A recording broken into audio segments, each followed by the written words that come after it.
Mr. Smith, I'm sorry. There's nothing more we can do. You have about a week.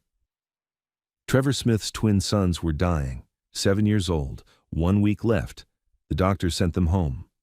3 days later, Trevor walked into his living room and froze. His sons were laughing. They hadn't laughed in 4 months. And sitting with them on the floor, folding colored paper, was a woman he barely knew. What he saw next broke him, and then healed him. The drive home from the hospital felt like a funeral. Trevor didn't speak. His mother sat beside him in silence. In the back seat, Lucas and Eric stared out the window, too weak to ask questions anymore. At home, everything had changed. Medical equipment filled the living room. Oxygen tanks, IV poles. The house his wife used to fill with laughter now felt like it was holding its breath. Trevor's mother had hired help, a maid named Rachel Jackson. Trevor didn't even look at her. What did it matter? His boys were dying. He spent the next 2 days locked in his office, calling doctors in other countries, researching treatments that didn't exist, praying prayers that felt like they hit the ceiling and fell back down. And then, on the third night, something happened. Trevor was walking past the living room when he heard it. Laughter. He stopped. His whole body went cold. The boys hadn't laughed since before their mother died. Not in months. Not since the chemo started stealing pieces of them. Trevor moved toward the sound like he was walking through a dream. And when he looked into the room, he couldn't understand what he was seeing. Rachel, the maid, was sitting on the floor in her uniform. Lucas and Eric sat across from her, and scattered between them were hundreds of tiny folded birds, paper cranes, red ones, blue ones, yellow ones, covering the floor like hope had exploded. "How many do we have now?" Eric asked. His voice sounded strong, alive. Rachel counted. 243, Lucas smiled. "How many more?" 757, Rachel said. 1,000 total. Then we make our wish. Trevor's knees buckled. He grabbed the doorway to keep from falling. His sons, given 1 week to live, were folding paper, smiling, their eyes bright, their hands moving with purpose. Rachel looked up. She saw him standing there, and instead of explaining, she just said, "Would you like to help us, Mr. Smith?" Trevor couldn't speak. He couldn't move, but somehow his legs carried him into the room. He sank down onto the floor beside his boys. Lucas handed him a piece of paper. "We'll teach you, Daddy." Eric nodded. "It's easy once you know how." Trevor's hands shook as he tried to fold. He got it wrong. The boys laughed, not mean, just gentle, and showed him how to fix it. And something inside Trevor cracked open. Not pain, not grief, something else, something that felt like light breaking through. "What is this?" he whispered to Rachel. She kept folding. "It's a Japanese tradition. Fold 1,000 cranes with a pure heart, and the gods grant your wish." Trevor looked at his sons, their faces glowing, their fingers working. "Do you believe that?" he asked. Rachel met his eyes. "I believe that when we stop waiting to die and start creating something beautiful, miracles have room to happen." Trevor felt tears on his face. He didn't wipe them away. For the first time since the doctor spoke those terrible words, Trevor wasn't thinking about death. He was watching his sons live, and he realized something that shook him to his core. Maybe it wasn't over. Maybe God was still listening. Before we begin, click subscribe, like this video, and tell me where in the world you're watching from. Because I believe some of you watching right now are in your darkest hour, and you need to know. God doesn't always answer the way we expect, but He always answers. Stay with me. They folded for hours. Trevor sat on the floor with his sons, his expensive suit wrinkling, his knees aching against the hardwood. None of it mattered. For the first time in months, his boys were present, really present, not just bodies in beds waiting for the end. Lucas held up his crane, crooked, lopsided, beautiful. "Look, Daddy, I made one." Trevor's throat closed. "It's perfect, buddy."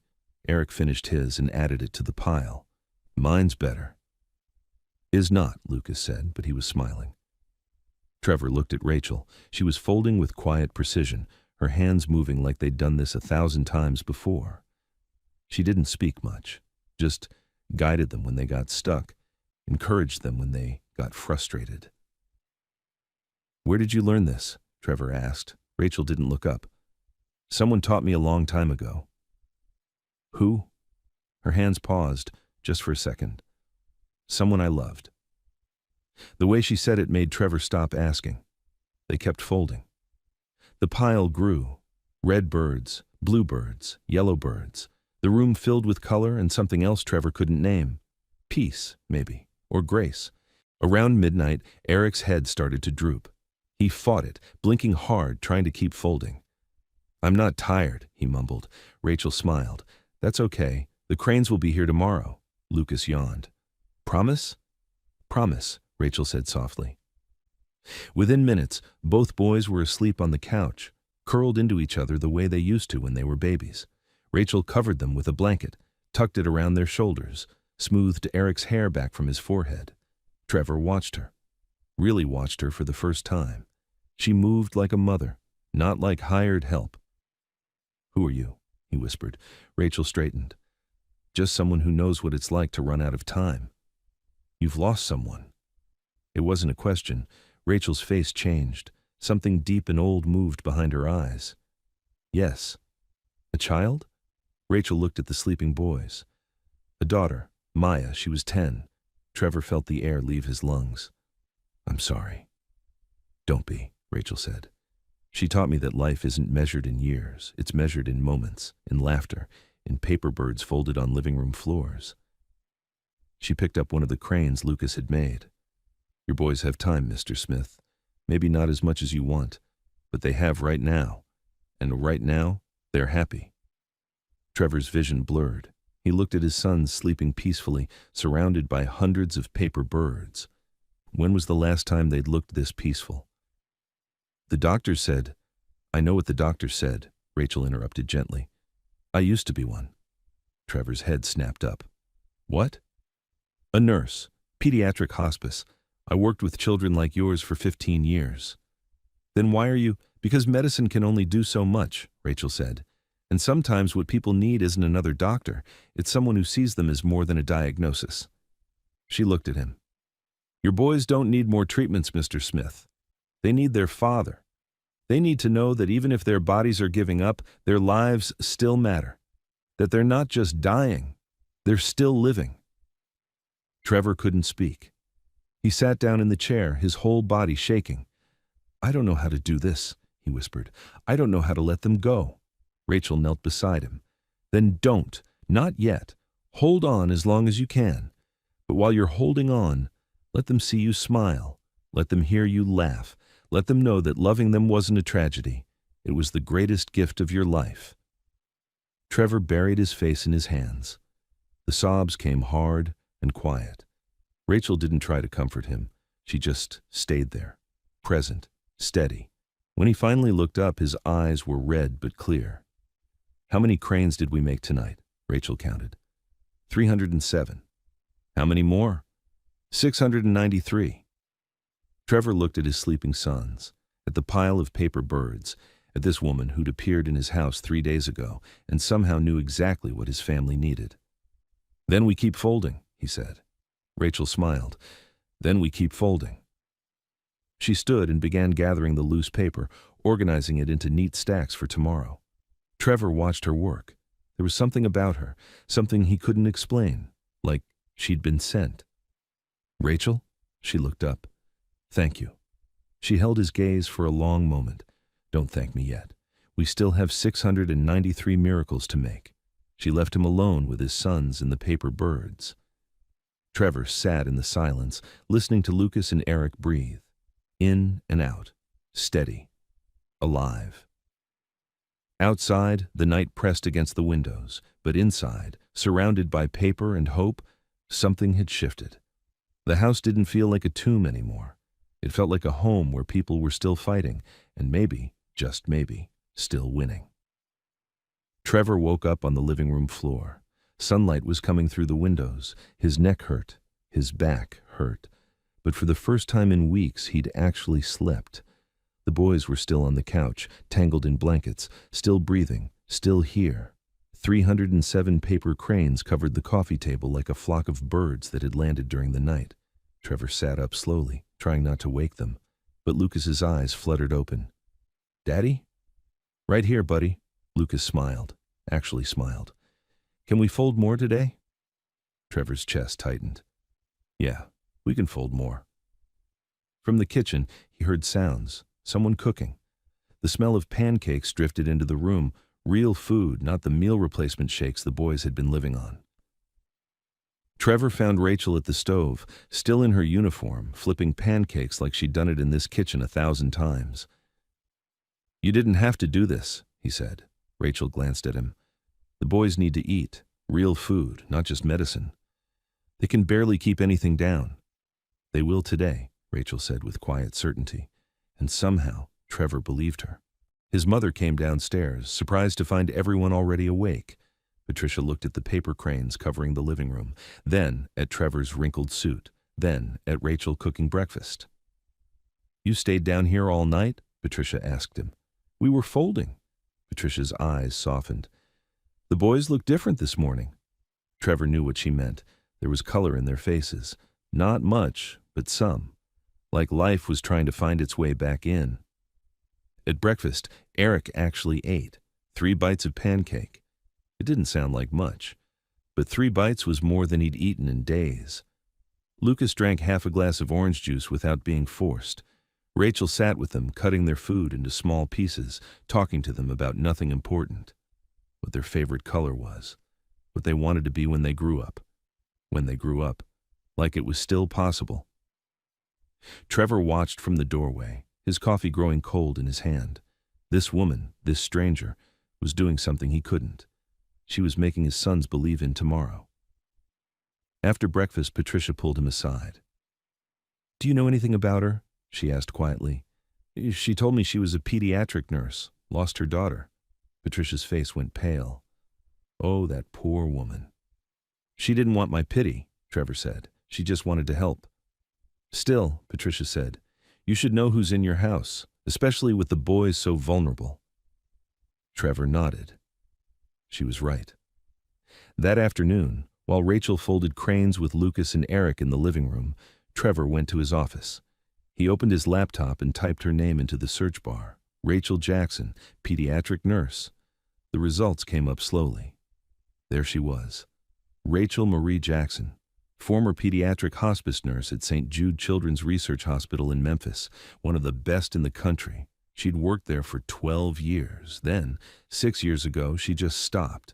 No explanation in any of the records, no forwarding hospital. She just disappeared from nursing entirely. Trevor kept searching. And then, he found it. A news article from 6 years ago. Small.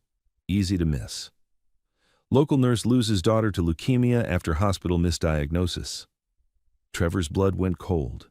He read the whole thing. Rachel's daughter, Maya Jackson, age 10, complained of fatigue and bruising for 3 months. The hospital ran basic tests, said it was nothing serious. By the time they caught it, the leukemia was stage 4. She died 6 weeks after diagnosis. Medical malpractice suit settled for $3.2 million. Trevor sat back in his chair, his hands shaking. Rachel had walked the same hell he was walking now, except she'd walked it alone. While working as a nurse, taking care of other people's dying children, missing the signs in her own daughter because she trusted the doctors, because she was too busy saving everyone else, and now she was here, in his house, folding paper cranes with his dying sons. Why? Trevor closed the laptop, went back downstairs. In the living room, the pile of cranes had grown. Rachel was teaching Eric a new fold. Lucas was stringing finished cranes onto fishing line, making them into garlands. How many now? Trevor asked. Rachel looked up. 418. 582 to go, Lucas said proudly. Eric held up his crane. This one's for Mom. Trevor's throat closed. She would have loved it. Rachel's eyes met his across the room. She knew. Somehow she knew he'd looked her up. But she didn't say anything, just kept folding. And Trevor realized something. She wasn't here by accident. She'd come here on purpose. To finish something she couldn't finish 6 years ago. Day 4. Trevor woke up before sunrise. The boys were already awake. He could hear their voices from downstairs, quiet, but awake. When he came down, they were already folding. Rachel sat between them, her hair still damp from a shower, teaching them a new technique. "You're up early," Trevor said. Lucas looked up. "We want to finish before—" He stopped. Didn't finish the sentence. "Before the week runs out." Nobody said it. But everyone knew. They folded through breakfast, through lunch. The pile grew and grew. Rachel strung them up on fishing line, hanging them from the ceiling like curtains. The living room started to look like something out of a dream. Hundreds of paper birds floating overhead, turning slowly in the air. Eric reached for another piece of paper and stopped. His hand was shaking. "You okay, buddy?" Trevor asked. Eric nodded, but his face was pale, sweating. Rachel put her hand on his forehead. "You're warm." "I'm fine," Eric said, but his voice was weak. Trevor's heart started racing. "How warm?" Rachel didn't answer. She just looked at him, and he knew. The home nurse, Carla, came by an hour later for the daily check. She took Eric's temperature, checked his blood pressure, listened to his heart. "His fever's up," she said quietly. 101.3. Trevor felt the room tilt. "What does that mean?" Carla hesitated. "Could be nothing. Could be an infection. With his immune system this weak," she didn't finish. "Should we take him to the hospital?" Patricia asked. "No," Eric said suddenly. His voice was small but firm. "I don't want to go back there." "Eric, please, Dad." His eyes filled with tears. "I just want to stay home. I want to fold." Trevor looked at Rachel. She was watching Eric with an expression he couldn't read. "It's his choice," Rachel said softly. "He's 7 years old."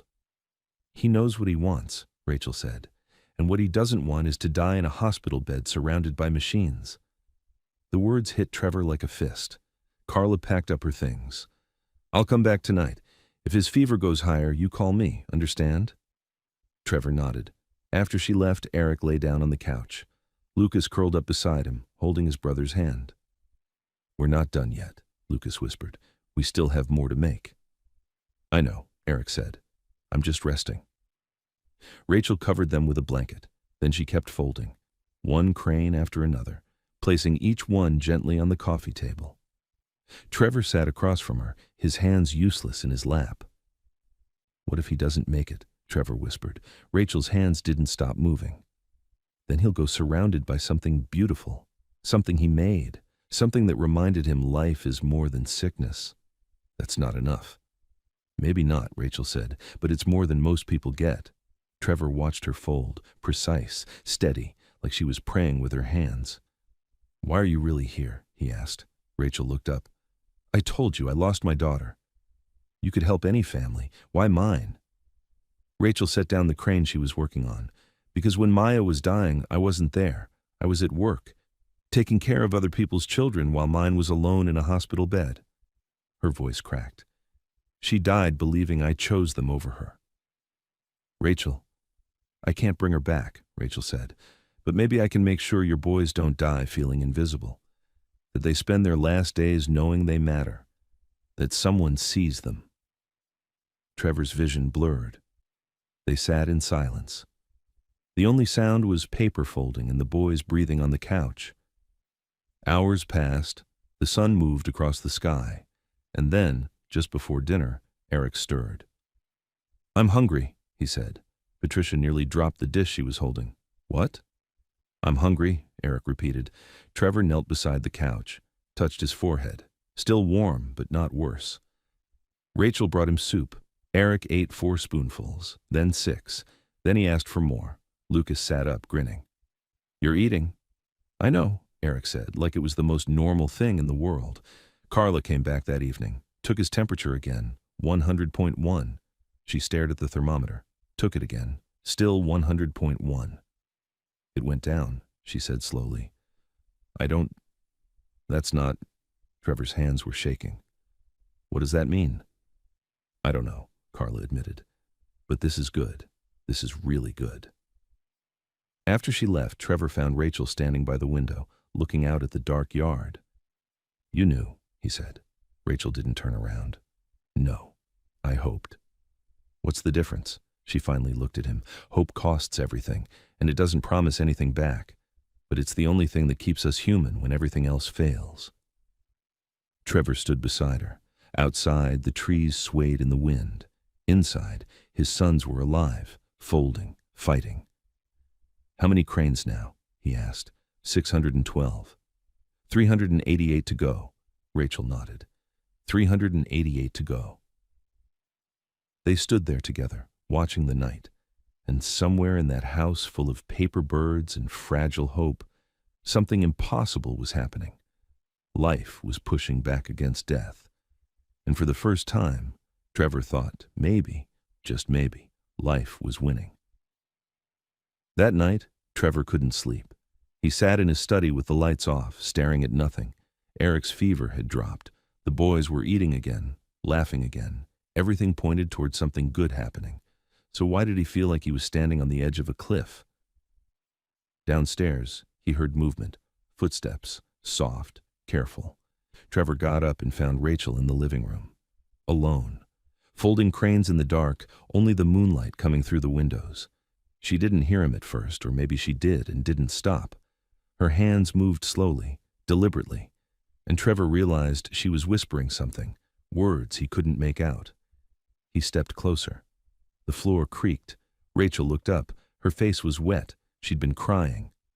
"I didn't mean to interrupt," Trevor said. Rachel wiped her eyes quickly. "You're not. I just couldn't sleep." Trevor sat down across from her. "What were you saying just now, when you were folding?" Rachel looked down at the crane in her hands. "I was talking to my daughter." The words hung in the air between them. "Does it help?" Trevor asked quietly. "No," Rachel said, "but I do it anyway." She finished the crane and set it down with the others. There were dozens scattered around her. She'd been out here for hours. "I looked you up," Trevor admitted. "I know about the lawsuit, about what happened to Maya." Rachel didn't react, just reached for another piece of paper. "They missed it for 3 months," she said. Her voice was flat, empty. "I kept telling them something was wrong, that she was too tired, bruising too easily. But they said it was normal, growing pains, puberty starting early." She folded the paper with sharp, precise movements. "And I believed them, because I was a nurse, because I trusted doctors, because I was too busy taking care of everyone else's dying children to see my own daughter was dying right in front of me." "That wasn't your fault, wasn't it?" Rachel looked up. Her eyes were red but dry now. "I had the training. I knew the signs. But I didn't see them. I didn't push hard enough. I didn't fight for her the way I should have. You didn't know." "I should have." Her voice broke. "That's what mothers do. They know. And I didn't. I failed her." Trevor felt something crack open in his chest. "Is that why you're here? To make up for it?" Rachel was quiet for a long time. "I'm here because I can't save Maya," she finally said. "But maybe I can help your boys have what she didn't. Time, joy, a father who's present, a family that fights together instead of falling apart." She looked at him.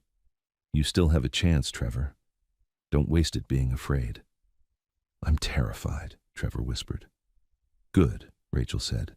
"That means you still love them. That means you're still here." They sat in silence, just the sound of paper folding and the house settling around them. "Can I ask you something?" Trevor said. Rachel nodded. "Do you really think the cranes will work? That if we get to 1,000, they'll survive?" Rachel set down the paper. "I think your boys needed something to believe in, something bigger than cancer, bigger than statistics. And whether it's magic or medicine or God, I don't know. But I know they're fighting now.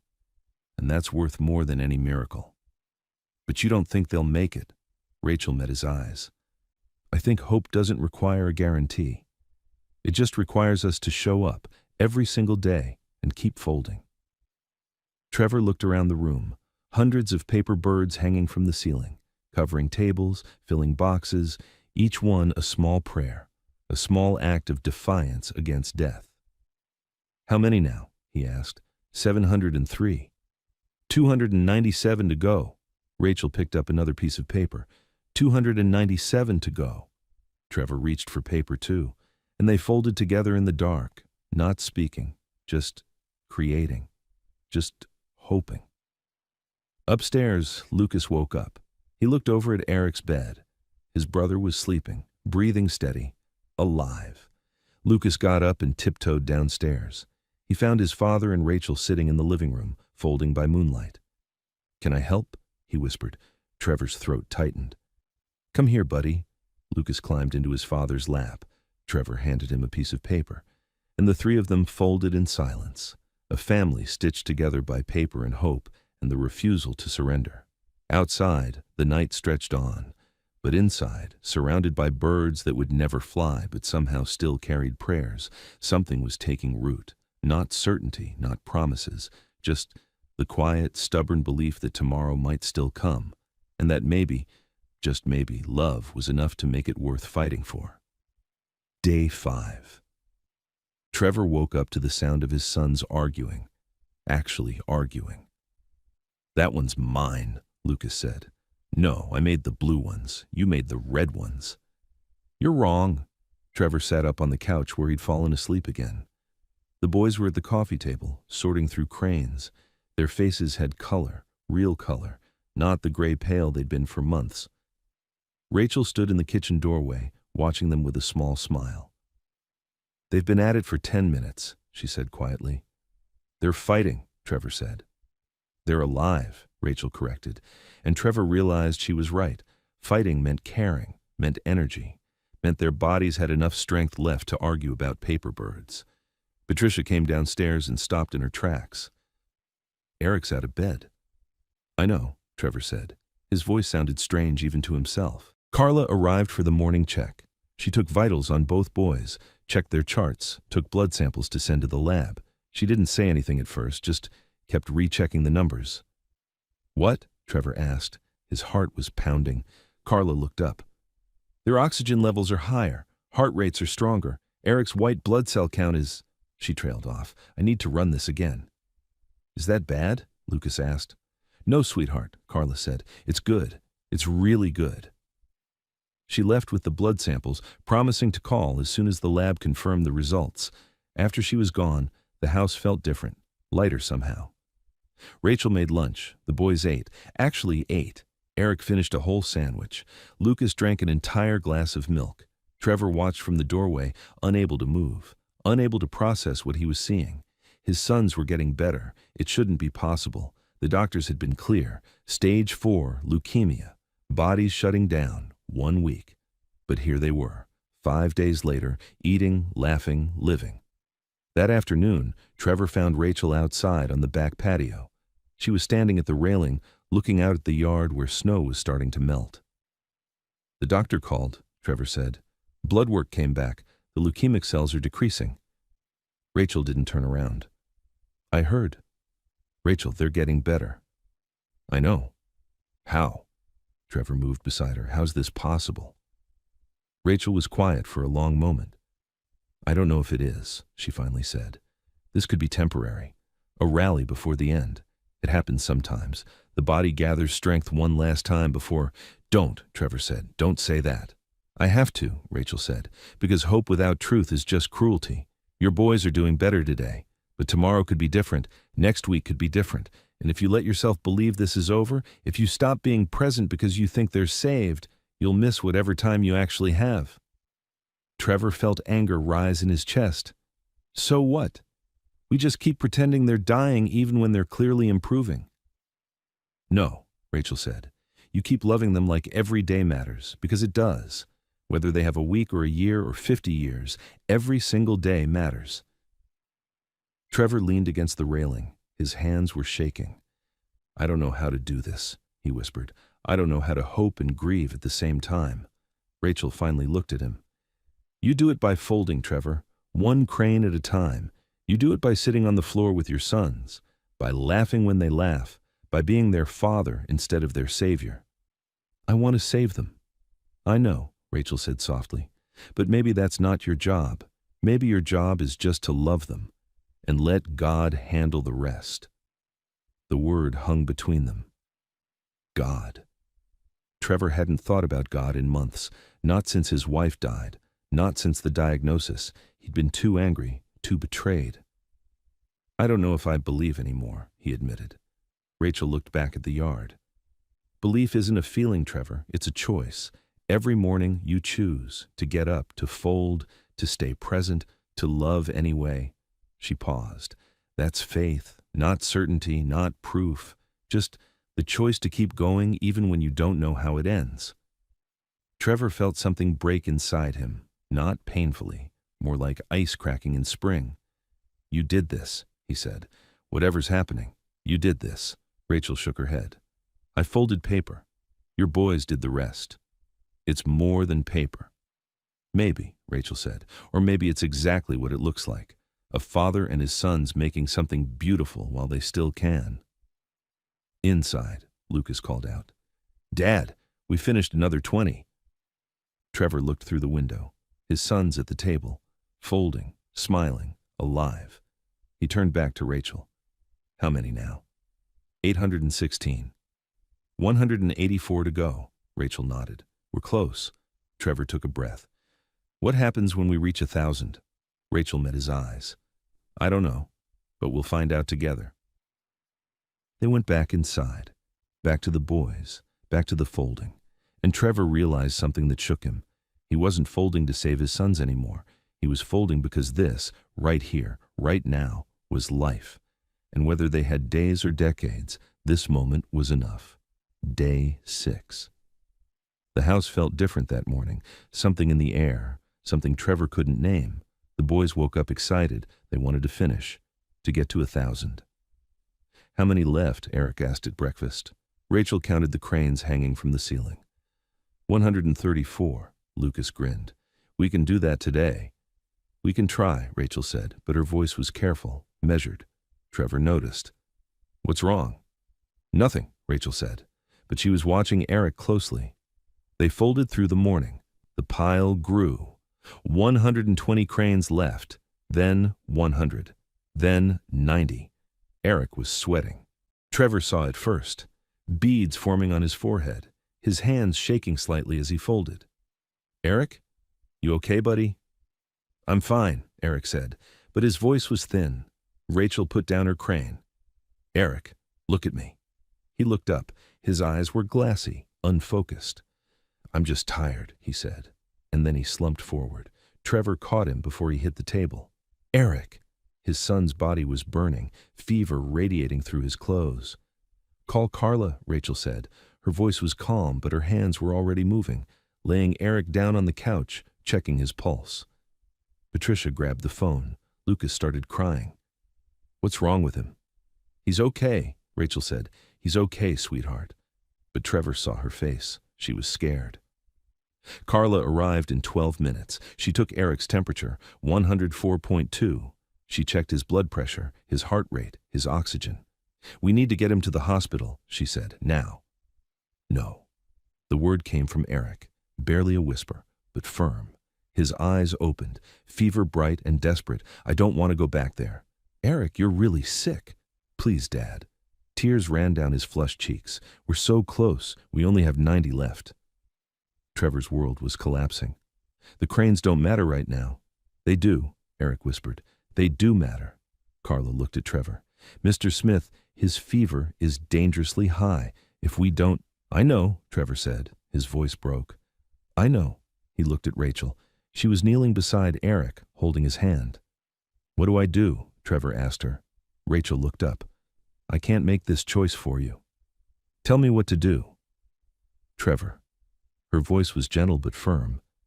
This is your son. Your choice. Trevor looked at Eric, his baby boy, burning with fever, possibly dying. If they went to the hospital, maybe the doctors could bring the fever down. Maybe they could buy more time. Or maybe Eric would die there, alone, in a sterile room, surrounded by machines instead of family. It's his life, Rachel said softly. Maybe he should have a say in how he lives it. Trevor knelt beside the couch, took Eric's burning hand in his. If we stay home, he couldn't finish. I know, Eric whispered, but I want to finish, Daddy. I want to make our wish. Lucas was beside them now. I'll help him. We'll fold together. Trevor looked at Carla, at his mother, at Rachel. Everyone thinks I'm insane, he said. Yes, Carla said honestly, but he's your son. Trevor closed his eyes, felt Eric's hand in his, thought about his wife, about God, about everything he'd lost and everything he was about to lose. And then he made the choice. "We're staying home." Carla stood up. "Mr. Smith, I have to advise." "I know," Trevor said. "We're staying." She packed her bag slowly. "I'll come back tonight. If his fever spikes any higher, you call 911. You understand?" Trevor nodded. After she left, the house was quiet except for Eric's labored breathing. Rachel went to work. Cool cloths on his forehead, water to keep him hydrated, medicine to bring down the fever. She moved with the efficiency of someone who'd done this before, who knew what dying looked like, who knew how to make it gentler. "What can I do?" Trevor asked. Rachel looked at him. "Fold." "What?" "Eric wants to finish, so we finish. We fold the last 90 cranes and we put them where he can see them." Trevor couldn't believe what he was hearing. "He's dying and you want to fold paper?" "He's living," Rachel corrected, "and he wants to see something beautiful before he goes. So yes, we fold." Trevor wanted to scream, to throw something, to rage at the universe for being so cruel. But instead, he picked up a piece of paper. And he folded. Lucas folded beside him. Patricia folded. Even through her tears, she folded. And Rachel stayed with Eric, keeping him cool, keeping him comfortable, whispering things Trevor couldn't hear. The afternoon stretched like torture.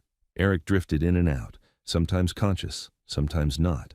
But every time he woke up, Rachel showed him a new crane, placed it on his chest, told him how many were left. 85, she'd say. "You're almost there." And Eric would smile. Barely. But smile. The sun moved across the sky. 70 cranes left, then 60, then 50. Eric's fever held at 104, didn't rise, but didn't fall. Trevor prayed. Actually prayed. For the first time in 2 years. "Please, please don't take him. Not like this. Not now." Evening came. Carla returned, took Eric's temperature again, 103.8. She blinked. Took it again. 103.8. "It dropped," she whispered. "Just a little, but it dropped." Trevor's hands shook so badly he couldn't hold the paper anymore. Eric opened his eyes. "How many left?" Rachel counted. 27. Eric tried to sit up. "Can you help me?" "Eric, you need to rest. Please," he said. "I want to fold." Rachel looked at Trevor. He nodded. She helped Eric sit up, propped pillows behind him, put a piece of paper in his hands. His fingers could barely hold it. Trevor saw it first. Beads forming on his forehead, his hands shaking slightly as he folded. "Eric? You okay, buddy?" "I'm fine," Eric said, but his voice was thin. Rachel put down her crane. "Eric, look at me."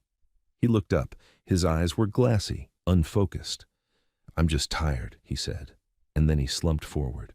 Trevor caught him before he hit the table. "Eric!" His son's body was burning, fever radiating through his clothes. "Call Carla," Rachel said. Her voice was calm, but her hands were already moving, laying Eric down on the couch, checking his pulse.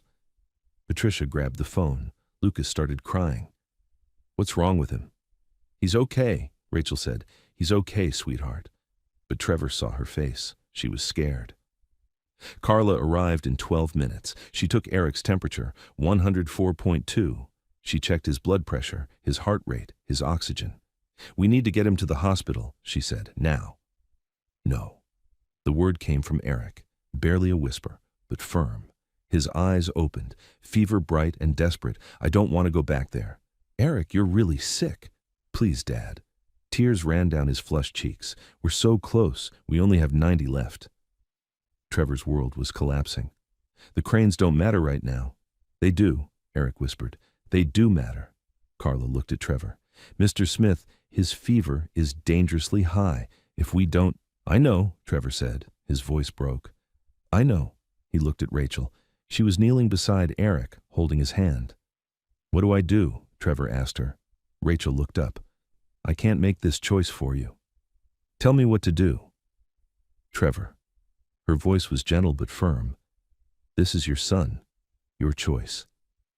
Trevor looked at Eric, his baby boy, burning with fever, possibly dying. If they went to the hospital, maybe the doctors could bring the fever down. Maybe they could buy more time. Or maybe Eric would die there, alone, in a sterile room, surrounded by machines instead of family. It's his life, Rachel said softly. Maybe he should have a say in how he lives it. Trevor knelt beside the couch, took Eric's burning hand in his. If we stay home, he couldn't finish. I know, Eric whispered, but I want to finish, Daddy. I want to make our wish. Lucas was beside them now. I'll help him. We'll fold together. Trevor looked at Carla, at his mother, at Rachel. Everyone thinks I'm insane, he said. Yes, Carla said honestly, but he's your son. Trevor closed his eyes, felt Eric's hand in his, thought about his wife, about God, about everything he'd lost and everything he was about to lose. And then he made the choice. We're staying home, Carla stood up. Mr. Smith, I have to advise. I know, Trevor said. We're staying. She packed her bag slowly. I'll come back tonight. If his fever spikes any higher, you call 911. You understand? Trevor nodded. After she left, the house was quiet except for Eric's labored breathing. Rachel went to work. Cool cloths on his forehead, water to keep him hydrated, medicine to bring down the fever. She moved with the efficiency of someone who'd done this before, who knew what dying looked like, who knew how to make it gentler. What can I do? Trevor asked. Rachel looked at him. Fold. What? Eric wants to finish, so we finish. We fold the last 90 cranes and we put them where he can see them. Trevor couldn't believe what he was hearing. He's dying and you want to fold paper? He's living, Rachel corrected, and he wants to see something beautiful before he goes. So yes, we fold. Trevor wanted to scream, to throw something, to rage at the universe for being so cruel. But instead, he picked up a piece of paper, and he folded. Lucas folded beside him. Patricia folded. Even through her tears, she folded. And Rachel stayed with Eric, keeping him cool, keeping him comfortable, whispering things Trevor couldn't hear. The afternoon stretched like torture. Eric drifted in and out, sometimes conscious, sometimes not. But every time he woke up, Rachel showed him a new crane, placed it on his chest, told him how many were left. 85, she'd say. You're almost there. And Eric would smile.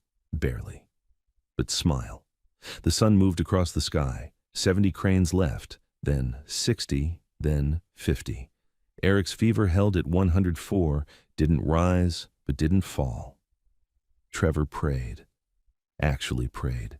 For the first time in 2 years. Please, please don't take him. Not like this. Not now. Evening came. Carla returned, took Eric's temperature again, 103.8. She blinked. Took it again. 103.8. It dropped, she whispered. Just a little, but it dropped. Trevor's hands shook so badly he couldn't hold the paper anymore. Eric opened his eyes. How many left? Rachel counted. 27. Eric tried to sit up. Can you help me? Eric, you need to rest. Please, he said. I want to fold. Rachel looked at Trevor. He nodded. She helped Eric sit up, propped pillows behind him, put a piece of paper in his hands. His fingers could barely hold it. But he folded. Slowly, shakily. And he finished one more crane. 26, Eric whispered. Lucas hugged his brother carefully. We're going to make it. I know, Eric said, and then he fell asleep. Right there, mid-fold. But his fever was 103.2. Still dangerous, still high, but dropping. Trevor sat on the floor, surrounded by paper birds, and wept. Not quietly, not carefully. He sobbed like a man who'd just watched his son choose how to die. And maybe, just maybe, choose to live instead. Trevor didn't leave Eric's side that night. He sat in the chair beside the couch, watching his son breathe, in and out, each breath a small miracle. Rachel stayed too. She'd pulled another chair close, a cool cloth in her hands, ready to change it when Eric's fever spiked again. But it didn't spike. By midnight, it was 102.1. By 2 in the morning, 101.4. Patricia had taken Lucas upstairs to sleep. The house was quiet except for the soft tick of the clock and Eric's steady breathing. You should rest, Rachel said softly. Trevor shook his head. I can't. He's stable now. I know, Trevor's voice was raw. But if I close my eyes, I'm afraid I'll wake up and he'll be gone. Rachel didn't argue. She just sat with him in the dark. Hours passed. Finally, Trevor spoke. I almost lost him today. No, Rachel said. Today you let him choose. There's a difference. He's 7 years old. He doesn't understand. He understands more than you think, Rachel interrupted gently. He understands that life isn't just about breathing, it's about meaning, about finishing what you start, about making something matter. Trevor looked at her. You would have let your daughter choose too, wouldn't you? Rachel's face changed. Something old and painful surfaced. I didn't get the chance, she said quietly. By the time I knew she was sick, she was too far gone, too weak to have a choice. She died in a hospital bed asking me why I wasn't there when she needed me. Rachel, she was right, Rachel continued. I wasn't there. I was working, saving other people's children, and mine died thinking I didn't love her enough to notice she was sick. Her voice cracked. She looked down at her hands. That's why I'm here, Trevor, not to save your boys. I can't do that, but I can make sure they know every single moment that they're seen, that they matter, that their father chose them over fear. Trevor felt something break open in his chest. Not pain, something deeper, something like understanding. She knew you loved her, he said. Rachel shook her head. I hope so, but I'll never know for sure, and that's something I'll carry forever. They sat in silence. Outside, the wind picked up. Snow started falling again, soft and quiet against the windows. Trevor looked at Eric. His son's face was peaceful now, the fever flush fading, his breathing easier. Thank you, Trevor whispered, for teaching me how to be present. Rachel met his eyes. You're doing that yourself? No, I wasn't. Before you came, I was trying to fix everything, control everything, buy my way out of grief. He paused.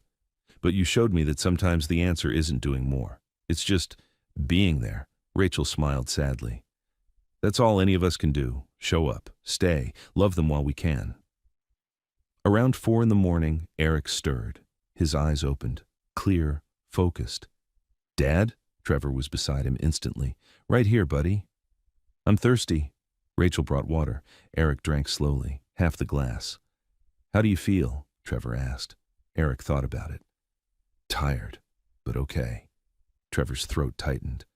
You scared me today. I'm sorry. Don't be sorry. Just don't leave me, okay? Eric reached for his father's hand. Okay. Trevor held on like his son was the only real thing in the world. Rachel checked Eric's temperature one more time. 99.8, almost normal. She looked at Trevor. Their eyes met. And for the first time in days, Trevor saw something in her face that looked like hope. 26 more, Eric whispered. Then we make our wish. 26 more, Trevor repeated. Eric closed his eyes again. But this time, Trevor wasn't afraid. This wasn't the sleep of fever. It was rest. Real rest. As dawn broke through the windows, painting the room in soft gray light, Trevor finally let himself breathe. His son was still here, still fighting, still folding. Rachel stood and stretched. I'll make coffee. Rachel, she turned. Your daughter knew, Trevor said. She knew you loved her. I promise you, she knew. Rachel's eyes filled. She nodded once, then left the room before he could see her cry. Trevor sat alone with his sleeping son and the paper cranes hanging overhead like 1,000 small prayers. He thought about his wife, about God, about miracles that don't look like miracles until you're standing in the middle of them. And he realized something. Maybe healing wasn't about the body getting better. Maybe it was about the heart remembering how to hope. Maybe it was about a father learning to be present instead of powerful. Maybe it was about paper birds and quiet women and choices that feel impossible but turn out to be exactly right. Outside, the sun rose. A new day. Day 7. The last day the doctors had given them. But Eric was still breathing, and they only had 26 cranes left to fold. Trevor picked up a piece of paper, and he started to fold.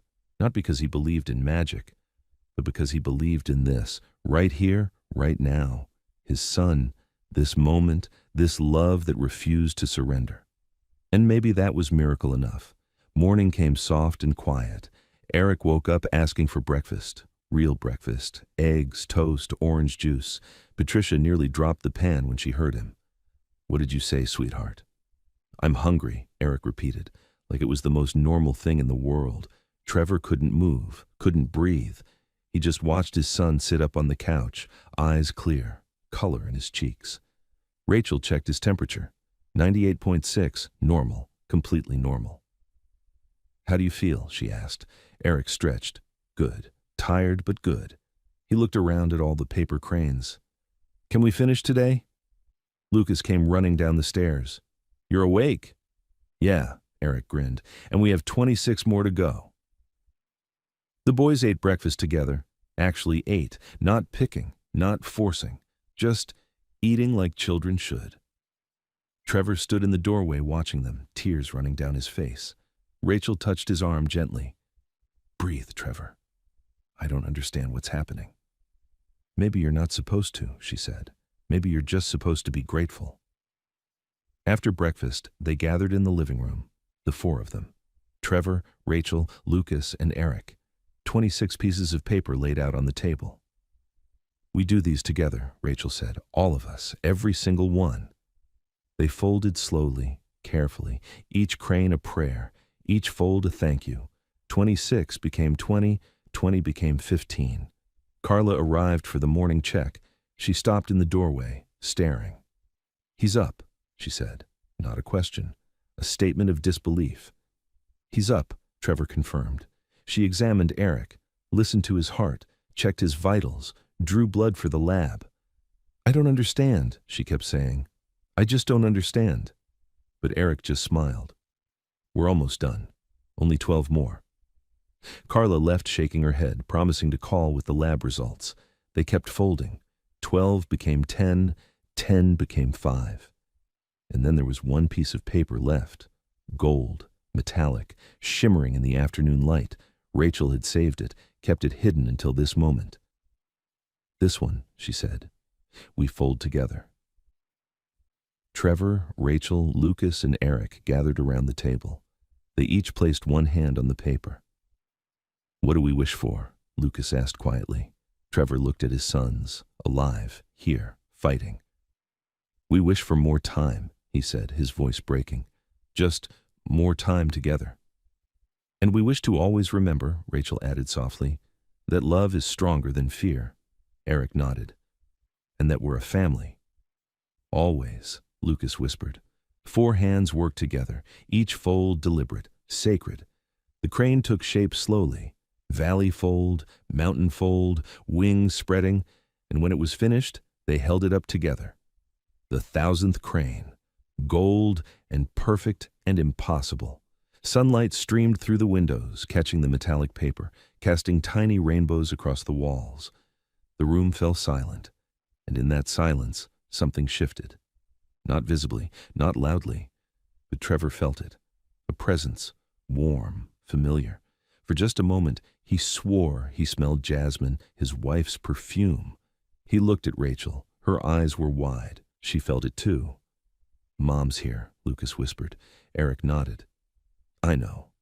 They stood there, holding the golden crane, surrounded by 999 others hanging like a waterfall of color and hope. The phone rang. Carla's voice was shaking. "Mr. Smith, the lab results are back. I need you to sit down." Trevor's heart stopped. "What is it?" "Their white blood cell counts are rising. The leukemic cells are decreasing. Significantly." She paused. "I don't have an explanation, but Eric's body is responding. Both boys are responding." Trevor couldn't speak. The room spun. "What does that mean?" he finally managed. Carla's voice cracked. "It means they're fighting back. It means there's hope." Trevor dropped the phone, fell to his knees. Lucas and Eric wrapped their arms around him. Rachel knelt beside them, her hand on Trevor's shoulder. They stayed there on the floor, holding each other, while 1,000 paper cranes turned slowly overhead. "We did it," Eric whispered. "We made our wish." Trevor pulled his sons closer. You did it. You both did it. Rachel stood quietly, began gathering her things. Trevor looked up. What are you doing? My work here is done, she said softly. No, Rachel, you can't. She smiled, sad but peaceful. Your boys are going to live, Trevor. They're going to fight. They're going to win. And you're going to be the father they need. Not because of me. Because you remembered how. Stay, Trevor pleaded. Please, stay with us. Rachel knelt down one more time, looked at Lucas and Eric. You two taught me something, she said. You taught me that my daughter's story doesn't end with her death. It continues every time someone else chooses hope, every time a family folds together instead of falling apart. She touched their faces gently. Thank you for letting me finish what Maya started. She stood, walked toward the door. Rachel, Trevor called. She turned. Your daughter knew, he said. She knew you loved her, and she's proud of what you did here. Rachel's eyes filled with tears. She nodded. Then she was gone. The door closed softly, and Trevor sat on the floor with his sons, surrounded by paper birds and impossible hope, and let himself believe again in miracles, in healing, in love that folds us back together when we're broken. Outside, Rachel drove away in her old car, but she left behind something that would never leave. 1,000 cranes, 2 boys learning to live again, and a father who finally understood that presence was the greatest gift he could ever give. 6 months later, the living room still held the cranes, all 1,000 of them. Trevor refused to take them down. They hung from the ceiling like a cathedral of paper and hope, turning slowly whenever someone walked through, catching the light, casting shadows that looked like wings. But the medical equipment was gone. The oxygen tanks, the IV poles, the hospital bed. Instead, there were soccer cleats by the door, backpacks on the couch, drawings taped to the refrigerator.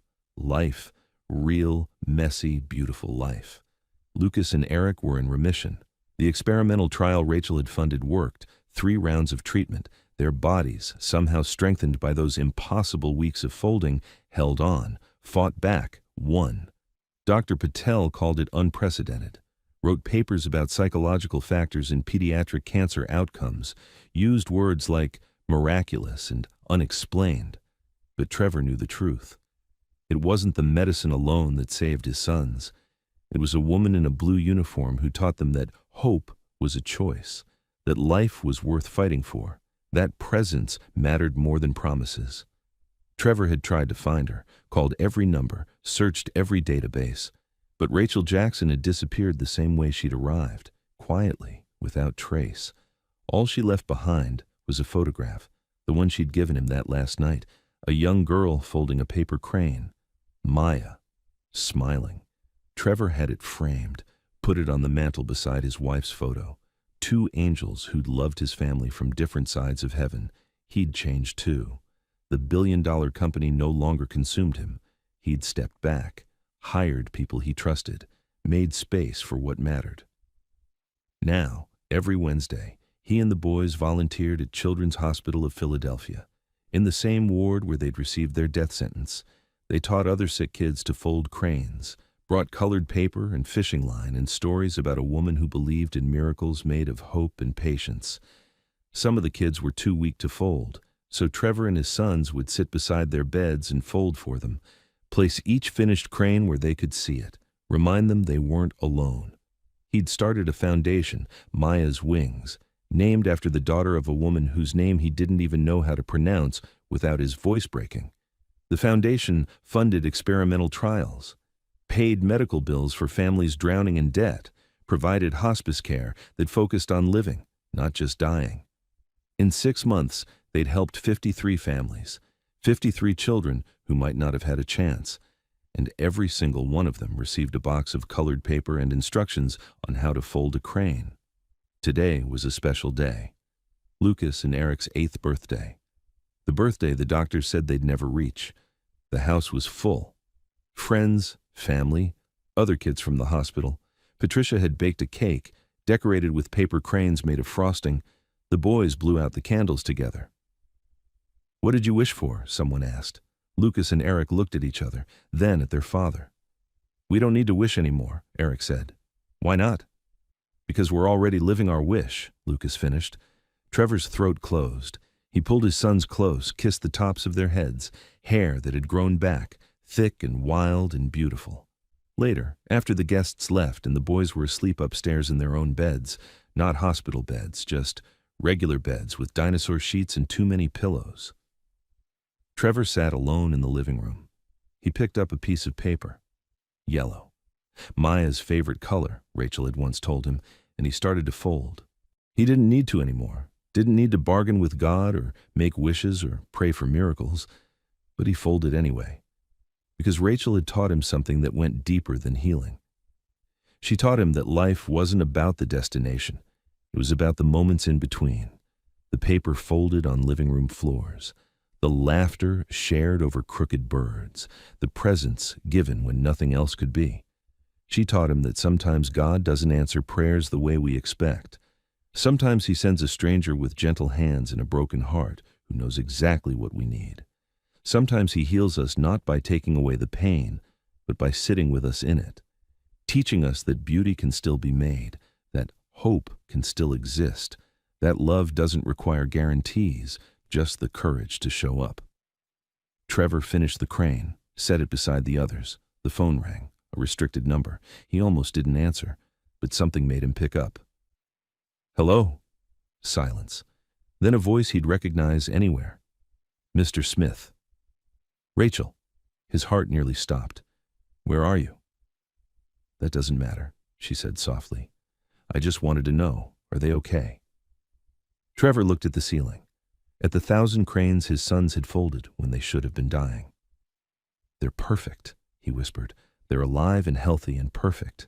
He heard her breath catch. "Good, that's good. Rachel, please, come back. Let us thank you properly. Let the boys see you. They ask about you every day." "I can't," she said. "This was never about me." "It was always about you," Trevor said. "You saved them." "No." Her voice was firm but gentle. "I just reminded you what was already there. Love, hope, faith. You saved them, Trevor, by choosing to be present, by sitting on the floor, by folding." Trevor felt tears on his face. "I miss you." "I'm not gone," Rachel said. "I'm in every crane, every moment you choose hope over fear, every time you sit with your sons instead of trying to fix everything." She paused. "That's how you honor what we did together. You live, fully, presently, gratefully." "Rachel, I have to go, but Trevor, thank you for letting me finish what Maya started, for giving me a reason to believe that love doesn't end. It just changes forms." "Wait," but the line went dead. Trevor sat holding the phone, staring at the cranes overhead. And he understood. Rachel wasn't coming back. She'd never planned to. She was a gift, brief, precious, sent exactly when his family needed her most. And now she was gone, helping another family, teaching another father how to fold, how to hope, how to live. Trevor stood, went upstairs, looked in on his sleeping sons. Lucas was curled on his side, one hand tucked under his pillow. Eric was sprawled out, taking up most of the bed, mouth open, snoring softly. Alive. Breathing. "Here," Trevor whispered into the dark. "Thank you. For Rachel. For Maya. For teaching us that miracles don't always look like we expect. That sometimes healing starts with paper and ends with presence. That love, real, selfless, impossible love, can fold us back together when we're falling apart." He kissed each boy's forehead, turned off the light, and as he walked downstairs past the 1,000 paper cranes that still hung like prayers in his living room, Trevor smiled, because he finally understood what Rachel had been trying to teach him all along. Life wasn't about avoiding death. It was about choosing every single day to live, to be present, to love deeply, to fold beauty from brokenness, to believe, even when it feels impossible, that tomorrow is worth fighting for. And sometimes, when you fold enough cranes with enough hope, miracles happen, not because the paper is magic, but because love is. He only came back to grab a folder, that's all. A quick stop between flights, in and out, like always. But the second Jack Edward opened the door, he stopped breathing. There in the living room, his sons, Finn and Liam, were curled into the lap of the maid, eyes closed, smiles soft, cheeks pressed to hers like they'd always belonged there. No cameras had prepared him for this, no staff reports, no quiet updates from the housekeeper. What he saw broke him, not with rage, not with fear, but with the sudden ache of realizing he hadn't been here, not in the room, not in their lives, not in his own heart. And what was worse, they were finally okay, without him. Grief didn't just visit Jack, it gutted him. When Melissa died, something in him went dark, still walking, still breathing, but gone. He stopped listening, stopped showing up, stopped believing that anything tender could survive a world so cruel. So he did what men like Jack knew how to do. He worked, he left, he built distance between himself and the ache. Trips turned into escapes, meetings became his medicine. Every flight away from home was one more mile between him and the life he no longer knew how to hold. The house ran like a machine, quiet, clean, empty. He hired everyone money could find, but no one stayed. Not because they weren't skilled, but because you can't fix a soul with checklists. And then came Christine James. She wasn't loud, she wasn't trained in trauma. She just came when they called and stayed when they asked her not to leave. And somehow, God used her silence like a song. That day, when Jack walked in and saw his sons wrapped in her arms, their tiny hands clutching her shirt like it was the only safe place in the world, something cracked. Because for the first time in months, he saw peace. Not the kind you schedule, not the kind you earn, but the kind God places quietly in the hands of those who show up and stay. Jack didn't say a word. He couldn't. He just stood there, phone still in hand, world still spinning. And in that quiet, God whispered to his heart the one thing he'd stopped believing. This is still your home, but first, you have to come back. Before we begin this story, can I ask you something? When was the last time you stopped running? Stopped pretending you were okay? Stopped long enough to feel what you've buried? If you've ever walked through grief, if you've ever felt lost inside your own home, if you've ever wondered if God could still reach you after everything you've shut down, then this story is for you. Click subscribe, like this video, and tell us where in the world you're watching from. And as you watch, I pray something in this story reminds you, God doesn't need you to be perfect. He just wants you to come back, even if it's messy, even if it's broken, even if all you can do is stand in the doorway and cry. Let's begin. The wheels of the black sedan hadn't even cooled when Jack Edward stepped out, suit jacket still creased from the plane, eyes blank from the boardroom. It was supposed to be a 48-hour trip, but somewhere between Chicago and the silence he carried inside him, Jack had lost count. He didn't call ahead, didn't text the staff, didn't even tell the driver he was coming back. He just showed up, like a ghost re-entering his own home. The door opened with its usual hiss of automation. Same marble floor, same polished air, same emptiness. He didn't expect anything to be different, and maybe that was the problem. Jack walked through the entryway with the same half-scrolling thumb and dead-eyed focus he used in meetings, one step ahead of feeling, always one step removed from where he was. Until he heard it. A sound he hadn't heard in months, maybe longer. It wasn't music, not exactly. It was humming, low, gentle, untrained. The kind of sound a person makes when they think no one is listening. He turned the corner, half expecting a broken speaker or a forgotten TV, and then he saw them, his sons, Finn and Liam, one on each knee, tiny fingers tangled in her apron, their faces tucked into either side of Christine's neck. Smiling, smiling, not wild, not manic, not desperate for attention, just content, like they were right where they belonged. Christine didn't notice him. Her head was slightly bowed, humming a tune no one taught her, just something she must have made up. Her arms were wrapped around the boys, not tight, but firm, like she knew they'd fall apart if she let go too soon. Jack froze in the doorway, not in anger, not even in confusion, just stillness. The kind that comes when your soul recognizes something your brain hasn't caught up to yet. He didn't speak, didn't move. He simply watched. The boys breathed in sync with her chest, every rise and fall, every tiny sigh of safety, as if they'd found something sacred and decided to stay.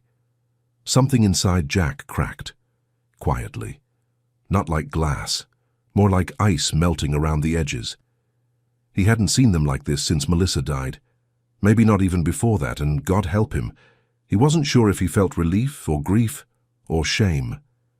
Maybe all three. He looked down, realized his hand was still clenched around his phone. An unread message from a venture partner blinked at him. He didn't open it. He just turned slowly, backed out of the room like someone who'd walked into a chapel mid-prayer. No one had seen him, but something had seen him. He felt it. Upstairs, the hallway stretched longer than usual. He passed Melissa's music room without looking in, past the empty nursery chair he never sat in. He entered his office, but didn't sit. Just stood in front of the tall window, looking out across the cold, perfect lawn. A man with everything, and nothing. The silence in the house had always been his sanctuary, his fortress, his deal with the grief. But now it felt like judgment. Like every square inch of marble echoed a question he'd been avoiding. Where were you? Where were you when the boys cried in the night? When they reached for someone who wouldn't disappear by morning? Where were you when love asked for presence, not performance? Jack closed his eyes, and for the first time in months he didn't hear numbers or deadlines. He heard her, Christine, humming, steady, unhurried. He didn't know what song it was. Maybe it wasn't one. Maybe it was just a sound she made to tell two little boys, "You're safe now." And somehow, in a way he couldn't explain, he knew it wasn't just for them. It was for him, too. She hadn't seen him in the doorway, hadn't heard the soft click of the front door behind him. But still, she held them, still humming, still here. And as Jack turned away, quietly, almost reverently, something inside him whispered what he didn't yet know how to say, "Don't leave." That night Jack stood over the sink long after the dishes had been cleared. He hadn't touched his dinner, didn't remember sitting down. The house had grown quiet again, but this silence wasn't clean anymore. It was thick, full of questions he wasn't ready to ask. Christine was somewhere down the hall, settling the boys for bed. She always moved quietly, like someone who knew the cost of peace and didn't want to waste it. Jack stared out the kitchen window. It was raining lightly, the kind of soft drizzle that barely kissed the glass but carried its own kind of ache. He didn't usually notice things like that, but tonight he did. Earlier, he had reviewed the security footage. He didn't know why. Maybe he needed proof that what he saw was real. Maybe he needed a reason to feel angry. He clicked through the hours he'd been away, expecting something. What he found was silence, not emptiness, but peace. Christine reading to the boys in the living room. No big voices, no overstimulated noise, just quiet rhythm. She didn't force them to sit. She didn't demand focus. She waited until one of them crawled closer on his own, and then the other followed. She turned the pages slowly. Even when they lost interest, she kept reading aloud, her voice steady, as if presence mattered more than performance. In another clip, Liam cried when Finn took his toy. Christine didn't correct, didn't scold. She bent down, eye level, and whispered something he couldn't hear. Liam stopped crying, not because he was told to, but because he was understood. Jack clicked out of the footage, closed the laptop, pushed it to the other end of the desk like it had said something he wasn't ready to hear. He couldn't stop thinking about one thing. What if all this time he'd been giving his children structure but not love? What if love looked different now? Messier, quieter, softer than he knew how to be. Later that evening, he knocked gently on the boy's door. It wasn't something he did. Christine opened it halfway. Her voice was low. "They're asleep." He nodded, unsure why he'd come. Her apron was folded over one arm, her shoes already off. Hair tied back loosely, a smudge of flour on her wrist. She didn't look like someone important. She looked like someone willing. That unsettled him more than he could say. "I watched the footage," he said. Christine didn't flinch. "I know," she replied, with a strange kind of peace. "You always do." He should have been offended. He wasn't. Jack looked at the floor, then back at her. "They're close to you." She nodded. "I know." "And you never crossed a line?" Her eyes met his, warm, clear, not defensive.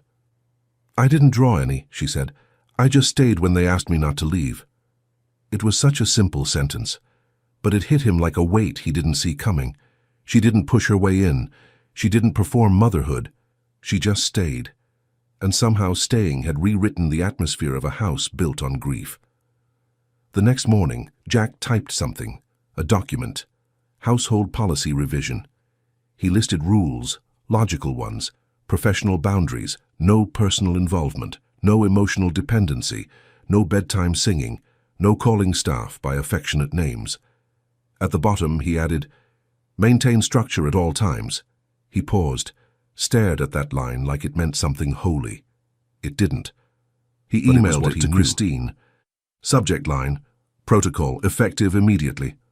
She found it that afternoon, read it quietly in the laundry room, beneath the hum of the dryer. The light above her flickered a little. She didn't cry, didn't sigh. She just pulled a pen from her apron pocket, folded the printed copy back neatly, and scribbled one line beneath his signature space.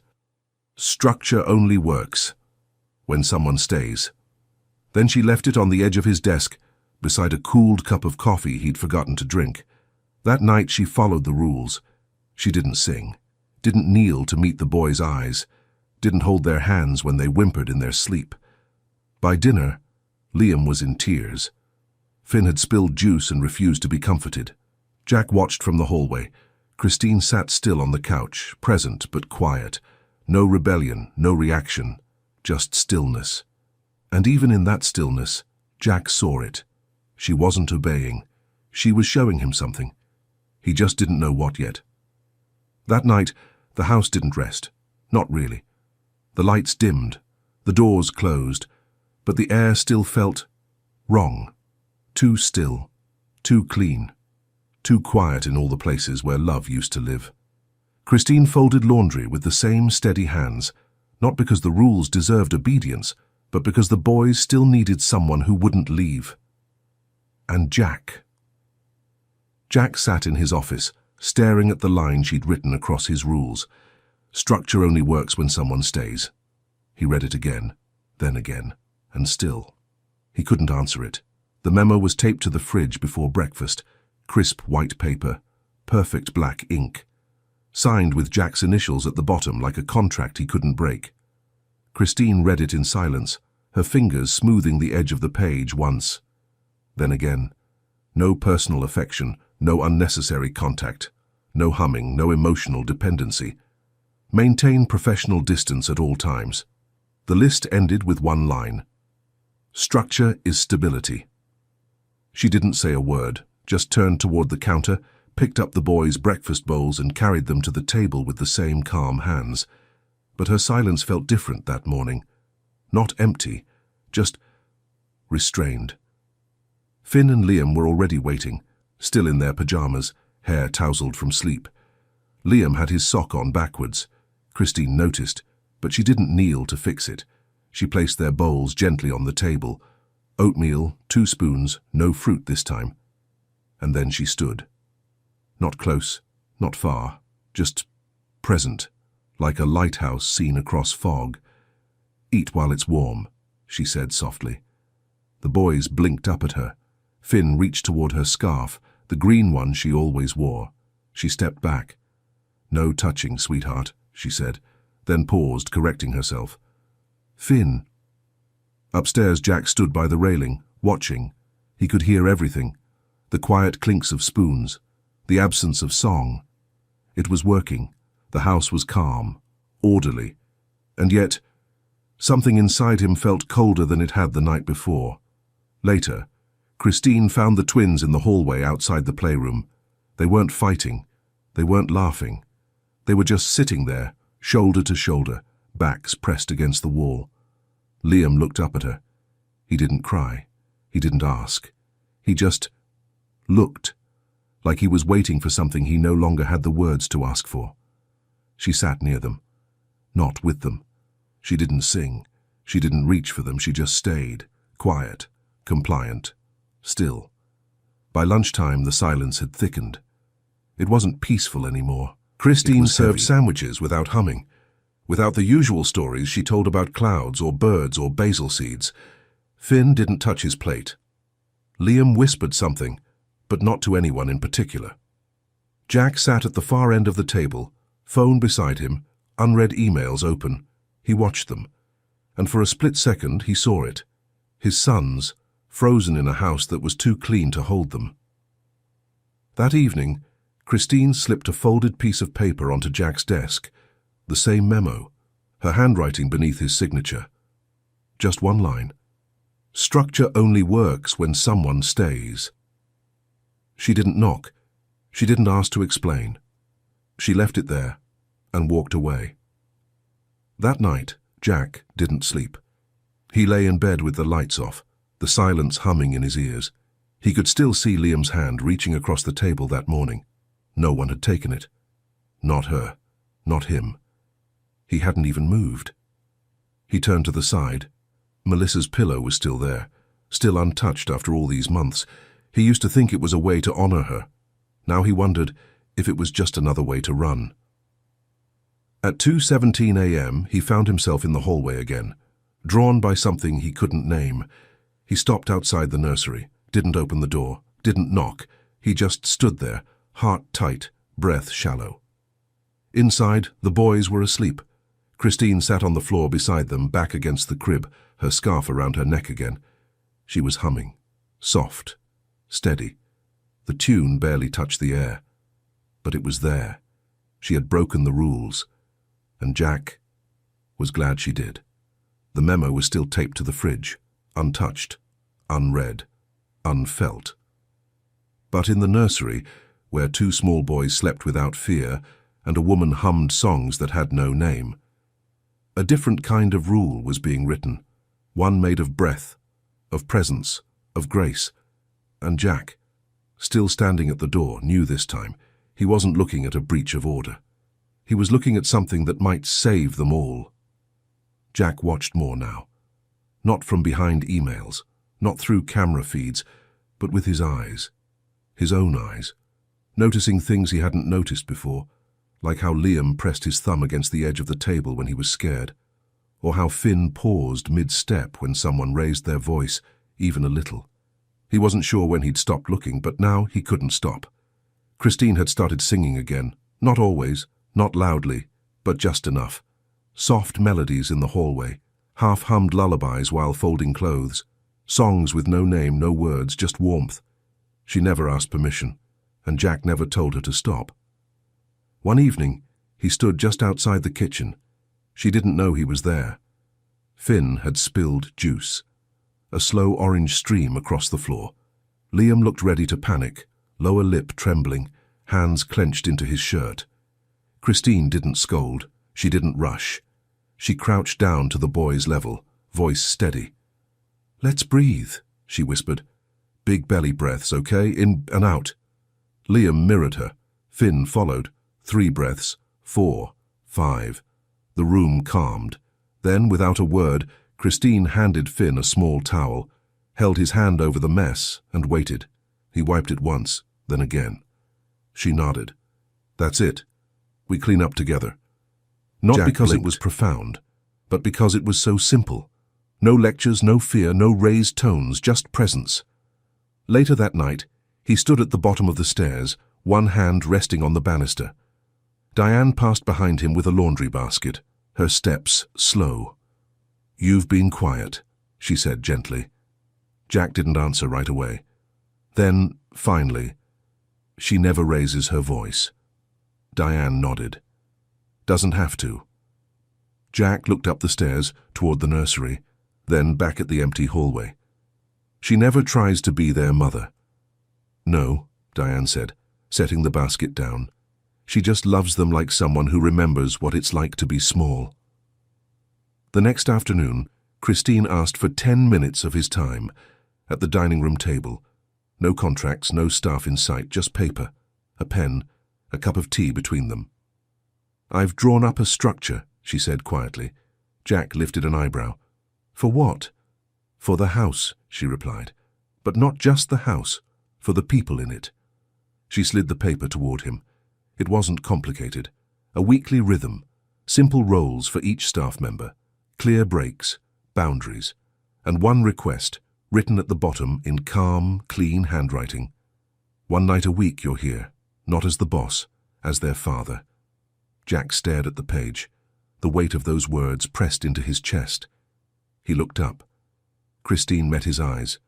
No challenge, no push, just stillness. He cleared his throat. "That's ambitious." Christine's mouth curved slightly. "So are your quarterly projections." He didn't say yes, but he didn't say no. And somehow, that was enough for now. That evening, he found Finn sitting near the windowsill, a coloring book open but untouched. Christine was in the kitchen, her back turned, humming again. Jack walked over slowly, sat on the floor beside his son. Finn didn't look up, but he leaned gently into Jack's side, just enough to be felt, not enough to make a sound. Jack didn't speak, didn't move away, just sat there for a while. And that was new. Later that night, Christine wiped down the chalkboard in the kitchen. The day's notes were smudged, faint. She picked up a piece of white chalk, hesitated, then wrote 3 small words across the top. Still watching, still learning. She didn't sign her name. She didn't need to. And upstairs, where Jack sat beside 2 sleeping boys, the window cracked just enough to let the night air in. He knew what those words meant.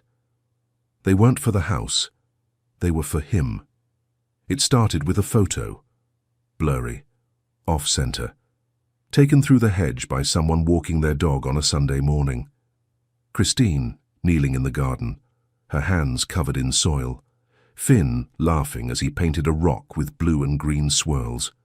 Liam beside her, holding a tiny watering can like it was holy. The light had been soft that day. Spring air still cool, sky wide and forgiving. Christine's scarf had slipped halfway from her neck, resting on her shoulder like it belonged there.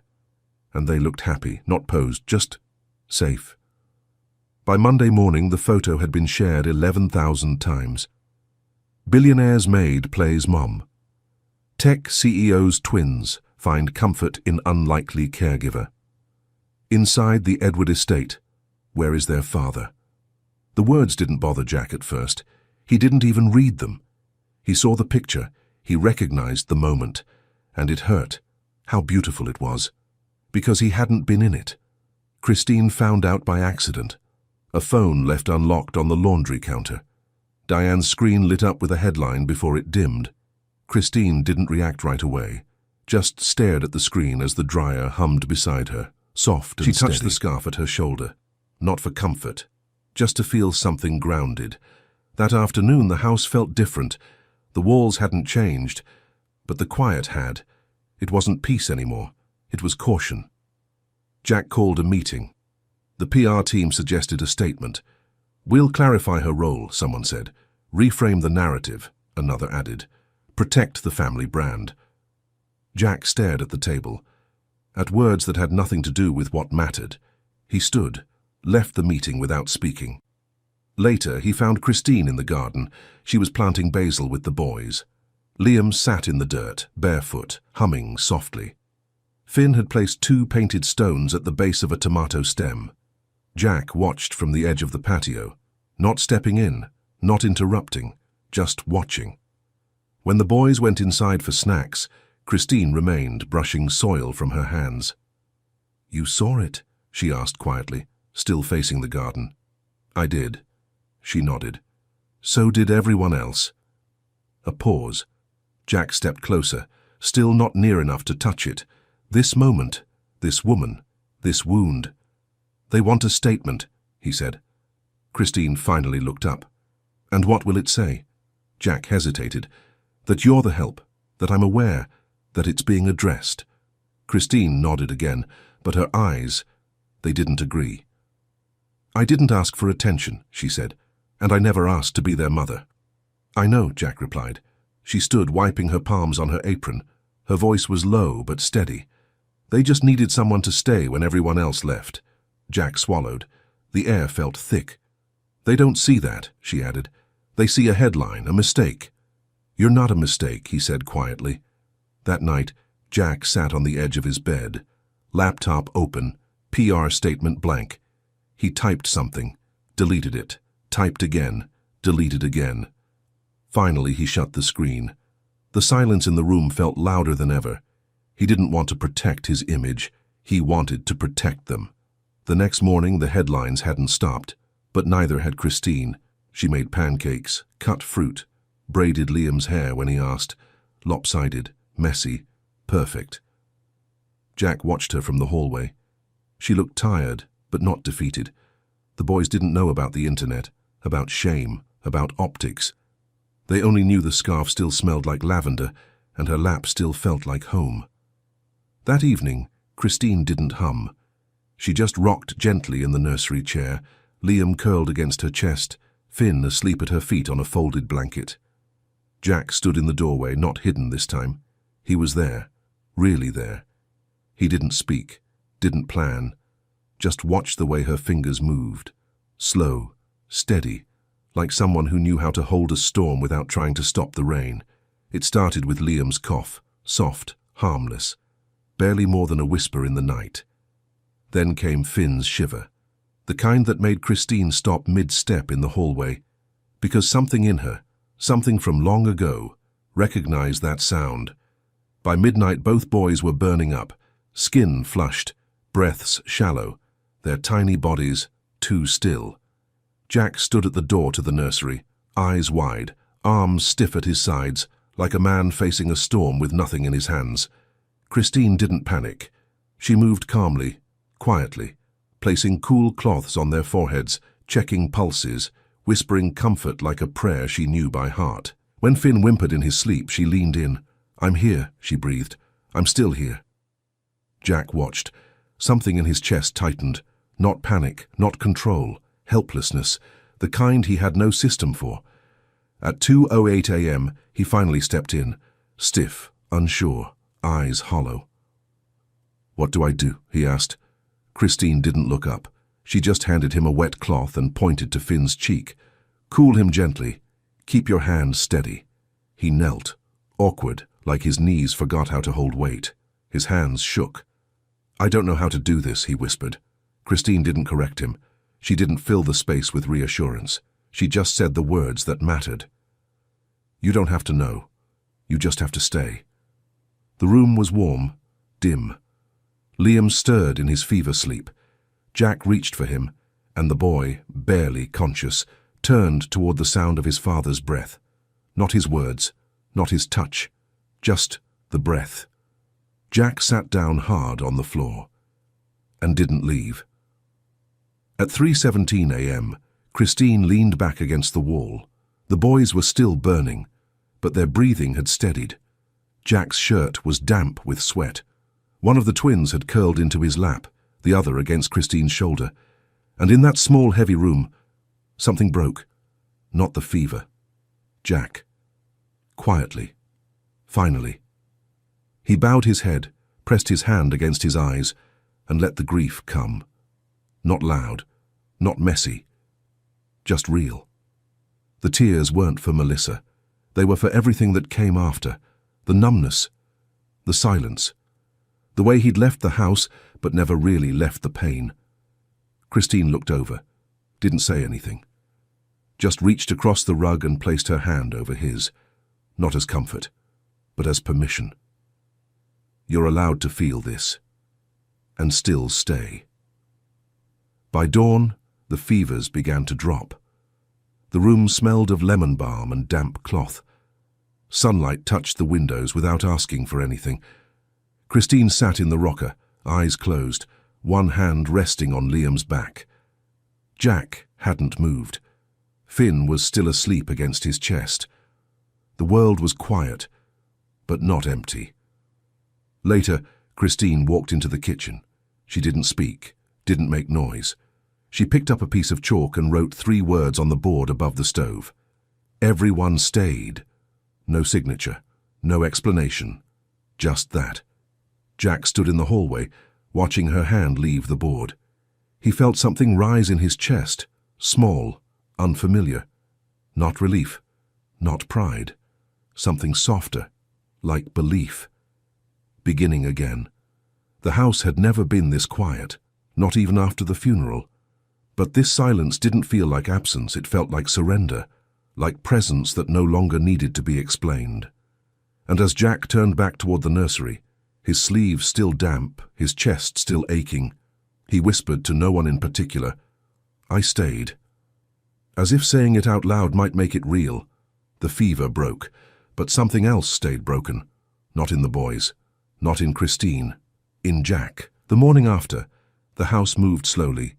No meetings, no press calls, no scheduling apps buzzing.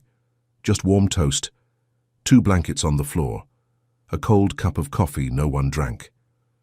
Jack sat at the kitchen table, eyes red, sleeves rolled to his elbows. Christine moved around him, not avoiding, not approaching, just with him. There was nothing to fix, nothing to say. The night had already spoken. He found the boys in the living room later that afternoon, both curled on the rug beneath a window, crayons scattered around them like flower petals. The light fell soft across the carpet, long beams of quiet. Liam looked up and reached for Jack's hand without hesitation. Jack sat down beside him, slowly, carefully, as if something holy had settled on this house and he didn't want to disturb it. He didn't speak. He just let Liam climb into his lap. Finn soon followed, and there, in that sacred hush of a room once ruled by control, he let them be close. Christine watched from the hallway for a moment. She didn't enter, didn't interrupt. She just smiled, small, tired, real, and walked back to the kitchen. She had started something, but she didn't need to own it. She only needed to keep holding space. By evening, the quiet was starting to feel like peace, until the black car pulled up, and Victoria stepped out. Jack's mother hadn't visited since Melissa's funeral. Too many headlines, too much grief, too many reasons to stay safely distant. But now, with stories spreading and photos still circulating, she'd arrived. Silver hair pinned tightly, pearls like armor, shoes that didn't tolerate carpets. She walked into the house without knocking, the kind of entrance built from old money, old pain, and a voice that had always been listened to.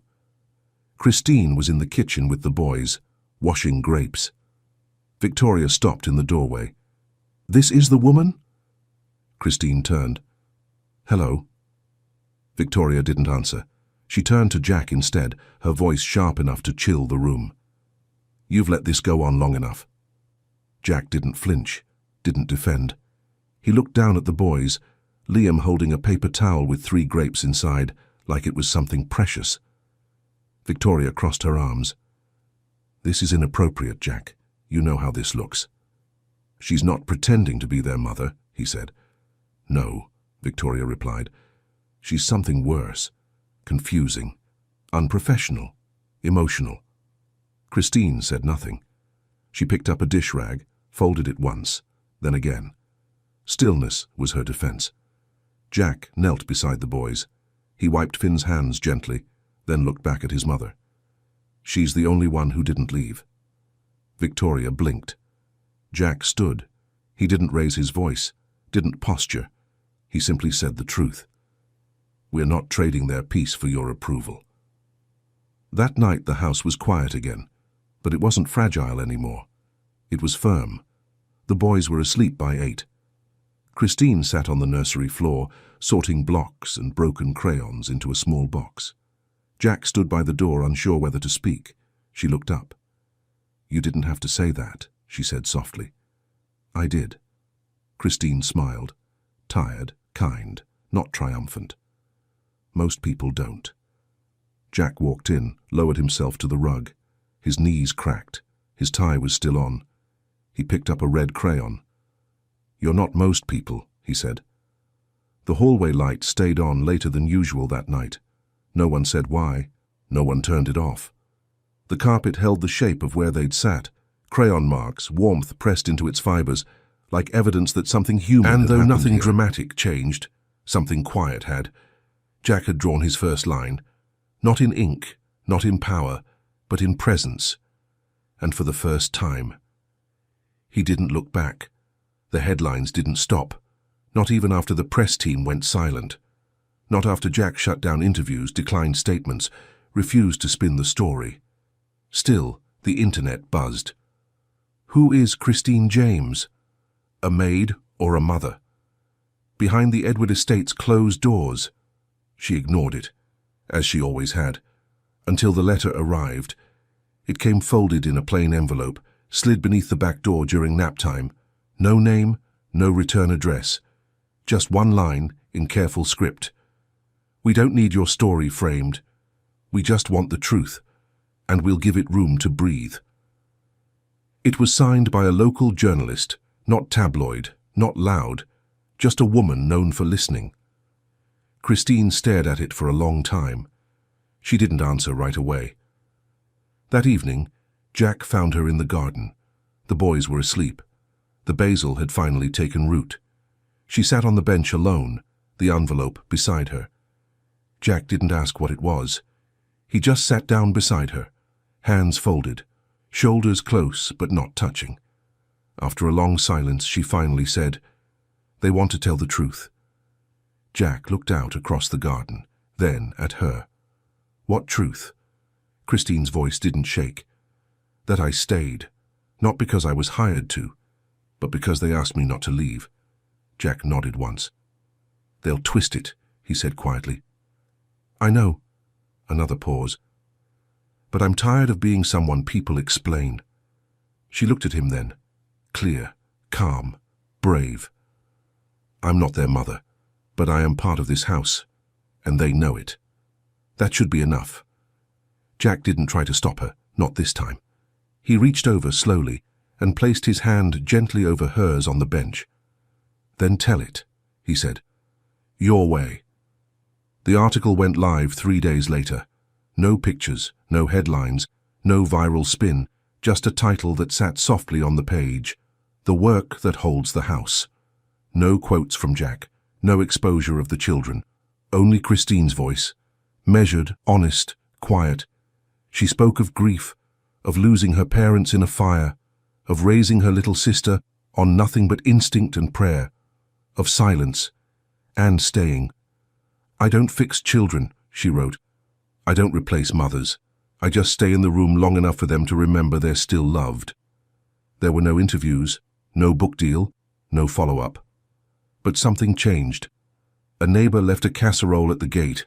Someone dropped off sidewalk chalk and a box of strawberries. The mailman asked if Christine could teach his wife how to grow basil, and when the delivery woman brought groceries, she handed the receipt to Christine, not the security guard. Jack read the article alone, twice, then a third time. When he reached the final line, he had to stop reading, not because it broke him, but because it felt like someone had handed him a mirror. He whispered the last sentence out loud just to hear it. "Love is not loud, it's what you do after the room goes quiet." That night, Christine made pasta, and the boys stirred the sauce. Finn added too much salt. Liam dropped a spoon. Nobody corrected anyone. They just laughed. Christine wiped the counter. Jack set 2 small plates at the table, and the air, once sterile, heavy, felt lived in. Later that night, Christine found a small stone on the porch, painted, crooked. A child's hand had drawn a heart in red. Beneath it, a word in shaky marker. Home. She picked it up, turned it over once, then walked inside and placed it gently on the kitchen windowsill, right beside the vase of wildflowers she hadn't bought, but someone had left without needing to be seen. Spring didn't arrive all at once. It crept in slowly, through cracked windows, half-open doors, and bare feet on cool grass. The tulips out front bloomed sideways, crooked, wild, but they bloomed. Christine stood in the garden with the boys, kneeling in the dirt, showing them how to press basil roots gently into the soil. Liam asked why they had to leave space between the plants. Christine smiled. "So they can breathe," she said. "Even roots need room." Jack watched from the kitchen, the same kitchen that used to smell like silence and structure. Now it smelled like sun-warmed fruit and something softer. His laptop sat closed on the counter, his phone face down. And for the first time in a long time, he wasn't late for anything. Later that morning, Finn brought him a crayon drawing, 3 stick figures holding hands, one tall, 2 small. Underneath in red crayon, 1 word: home. Jack didn't say anything at first. He just traced the lines with his eyes, then looked at his son. "Who's that?" he asked, pointing to the tall figure. Finn didn't hesitate. "You." Christine was folding laundry when he found her in the hallway. No makeup, hair up, a tea stain on her shirt. He held up the drawing. "He sees me." Christine nodded, eyes soft. "He's always been looking." Jack looked down at the page again, then back at her. "I've been trying to build something strong," he said. "A legacy. A future." "And?" she asked. Jack's voice was quiet. "Turns out I just had to stop building and start being." They didn't hug, didn't cry. Just stood there for a moment. 2 people who had survived something together, even if they'd never said it out loud. That evening, they ate outside. Paper plates, spilled lemonade, birdsong filling the spaces between conversations. No one was performing. No one was afraid. Christine sat on the grass, barefoot, Liam curled in her lap, Finn leaning against Jack's side, one hand tangled in his shirt, and the sound of the house, for the first time in a long time, wasn't silence. It was laughter, soft, unforced, true. After bedtime, Jack walked through the house slowly, room by room. Melissa's piano still sat in the corner, untouched, but the air around it no longer hurt. He didn't cry, didn't speak. He just rested his hand on the top for a moment, then turned off the light. In the kitchen, Christine had left something on the chalkboard, white chalk. Simple words: "Trust built here." Beneath it, Jack picked up a piece of chalk and added his name. Then slowly, he bent down, and in the corner of the board, he drew 2 tiny initials, FL. The next morning, the garden was damp with dew. Christine opened the back door, barefoot, cradling a painted rock. She placed it on the windowsill. A gift from Finn scrawled in messy red marker. 1 word: stay. And maybe that was the miracle all along. Not that things had healed perfectly, not that grief had disappeared, but that in a house once built on silence, someone stayed long enough for love to grow roots. And in the end, it wasn't about saving anyone. It was about being there. When the crying started, when the fever spiked, when the quiet came. Home wasn't built in the marble or the money. It was built in the hum of a song with no words, in the grip of a tiny hand on a shirt sleeve, in the stillness shared between broken hearts, learning how to beat again. Jack stood by the door that morning, coffee in hand, watching as the boys ran barefoot into the sunlight, Christine chasing them with a smile that didn't need permission. And for the first time in years, he didn't feel like someone managing a family. He felt like someone who had one.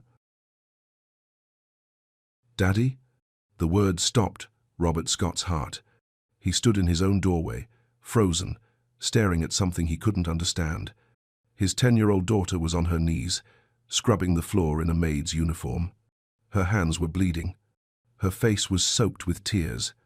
And beside her, dressed the same way, was Jennifer, the housemaid he barely knew.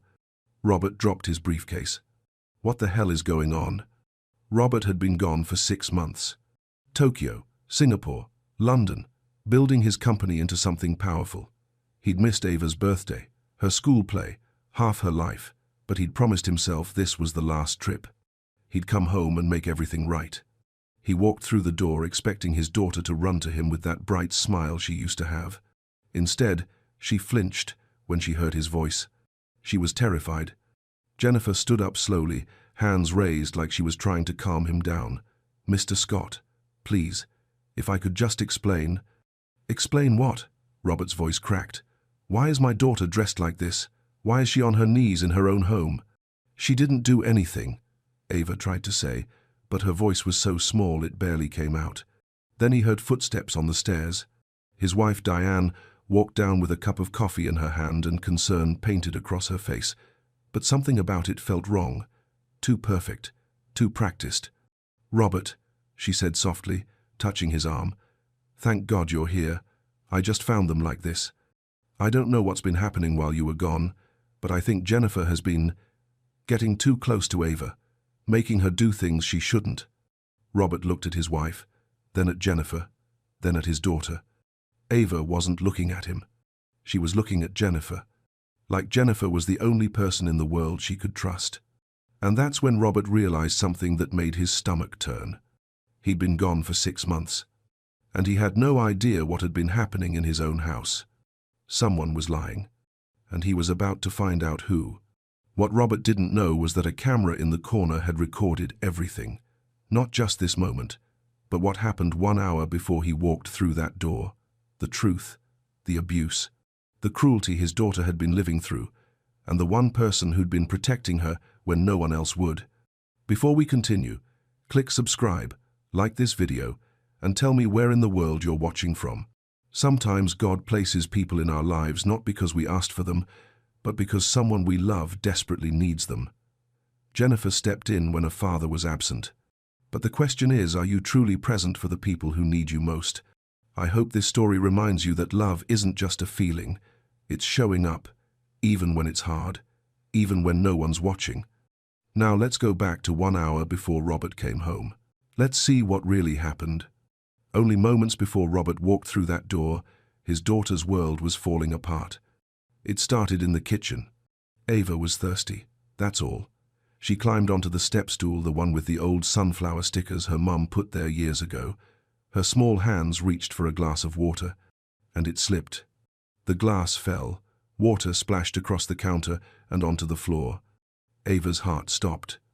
She grabbed a towel, her hands shaking, trying to clean it up before. "What did you just do?" Diane's voice came from behind her, cold, angry. "I'm sorry," Ava whispered. "It was an accident. I'll clean it." "An accident?" Diane crossed the room fast. Too fast. She grabbed Ava's arm hard enough to hurt. "You're always breaking things, always making a mess." "I didn't mean to." "You never mean to." Diane's fingers dug deeper into Ava's skin. "But you keep doing it anyway. Maybe it's time you learned what it costs to live in this house." She dragged Ava down the hall. Ava stumbled, tears streaming down her face, trying to keep up. Upstairs, Jennifer was folding laundry when she heard crying. Not the normal cry of a child who fell or got scared. This was different, deeper, like something inside was breaking. Jennifer dropped everything and ran.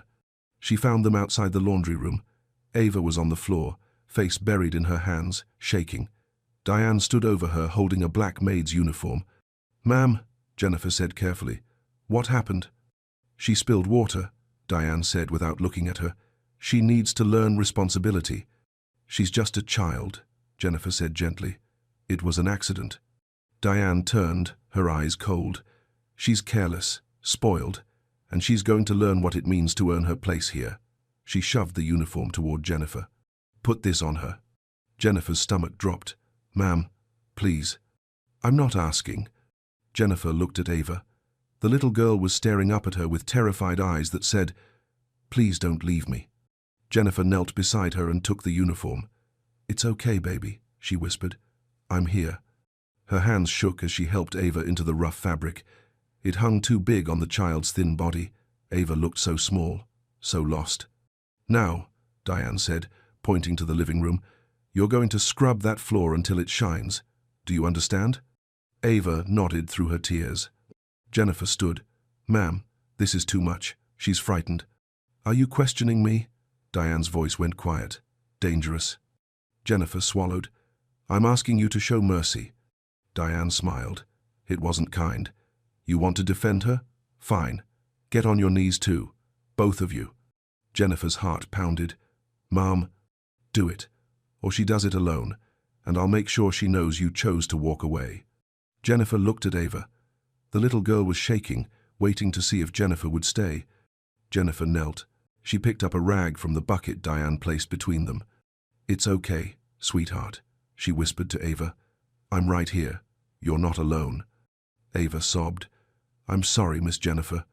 Shh, this isn't your fault. They scrubbed side by side, Ava's small hands barely able to hold the cloth, Jennifer whispering comfort with every stroke, Diane watching from her chair with that cold smile. That's when Robert opened the door. Robert's eyes locked on Jennifer.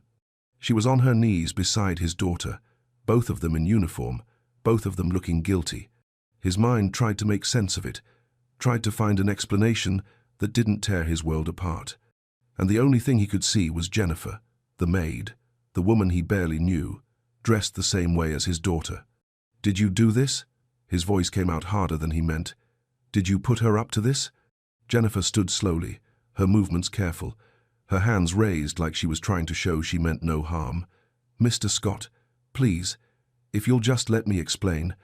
Explain what? Robert's voice cracked. My daughter is on her knees, dressed like she works here, and you're right beside her doing the same thing. What am I supposed to think? Daddy, she didn't. Ava tried to speak, but her voice was so small it barely made it out. Sweetheart, it's okay. Robert moved toward her, but Ava flinched. Actually flinched, like she was afraid of what would happen next. That stopped him cold. Oh, Robert. Diane's voice floated down from the stairs, soft, concerned, perfectly timed.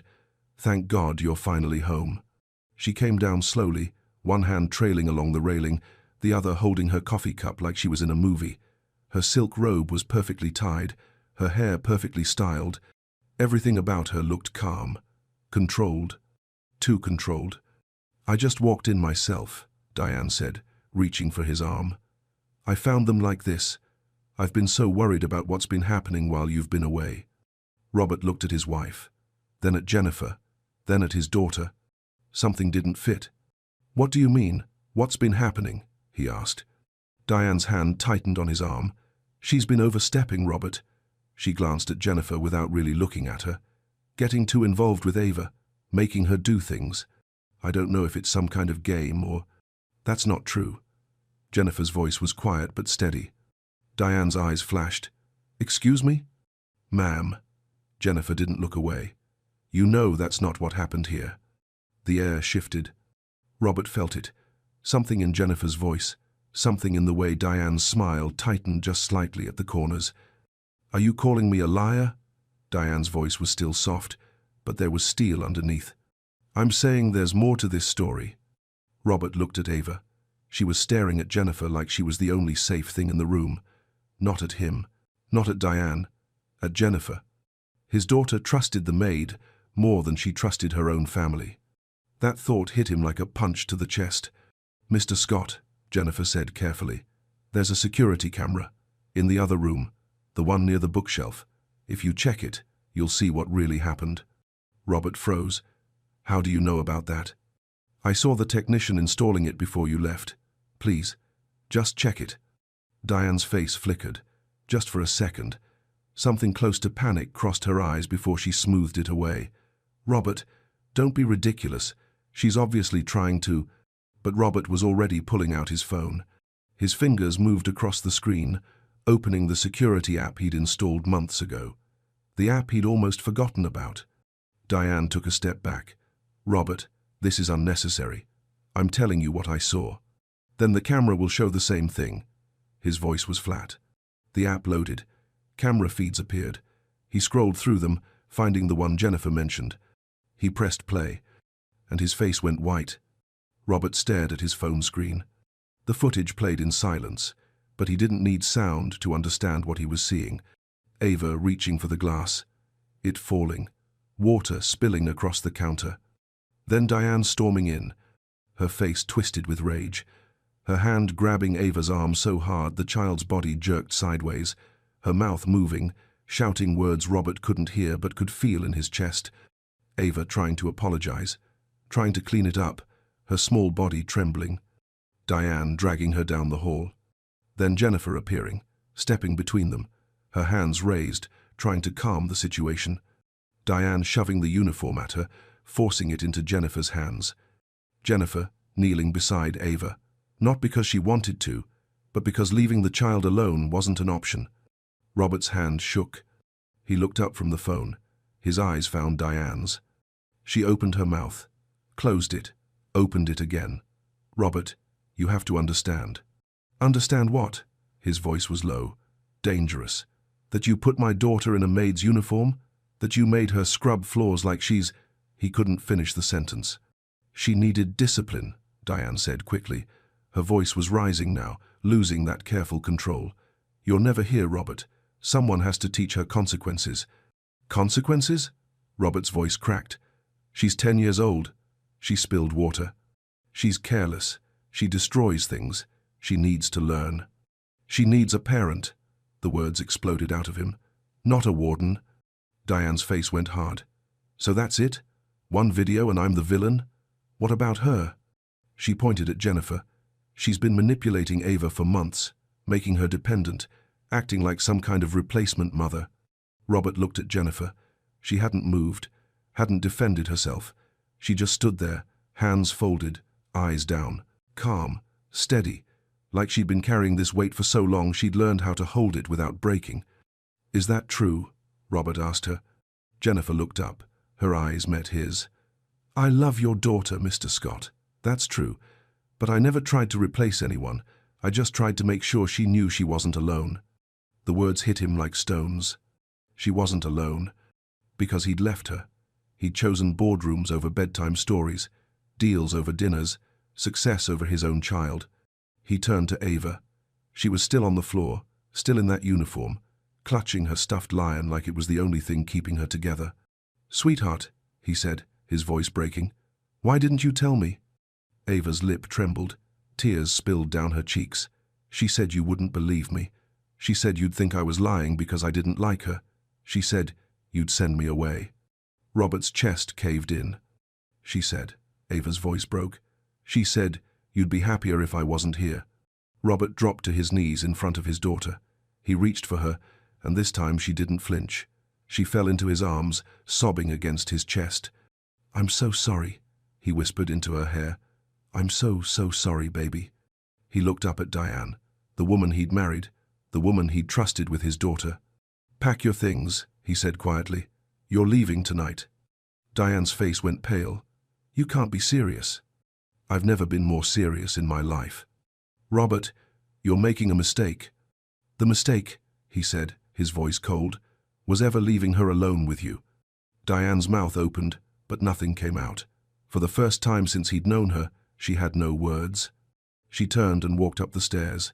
Her heels clicked against the wood, each step sharper than the last. Robert held his daughter tighter, and over Ava's shoulder he saw Jennifer, still standing there, still steady, still the person who'd protected his child when he hadn't. "Thank you," he whispered. Jennifer's eyes filled with tears, but she nodded. Because some things don't need words. The house felt different after Diane left. Quieter, but not peaceful, just empty.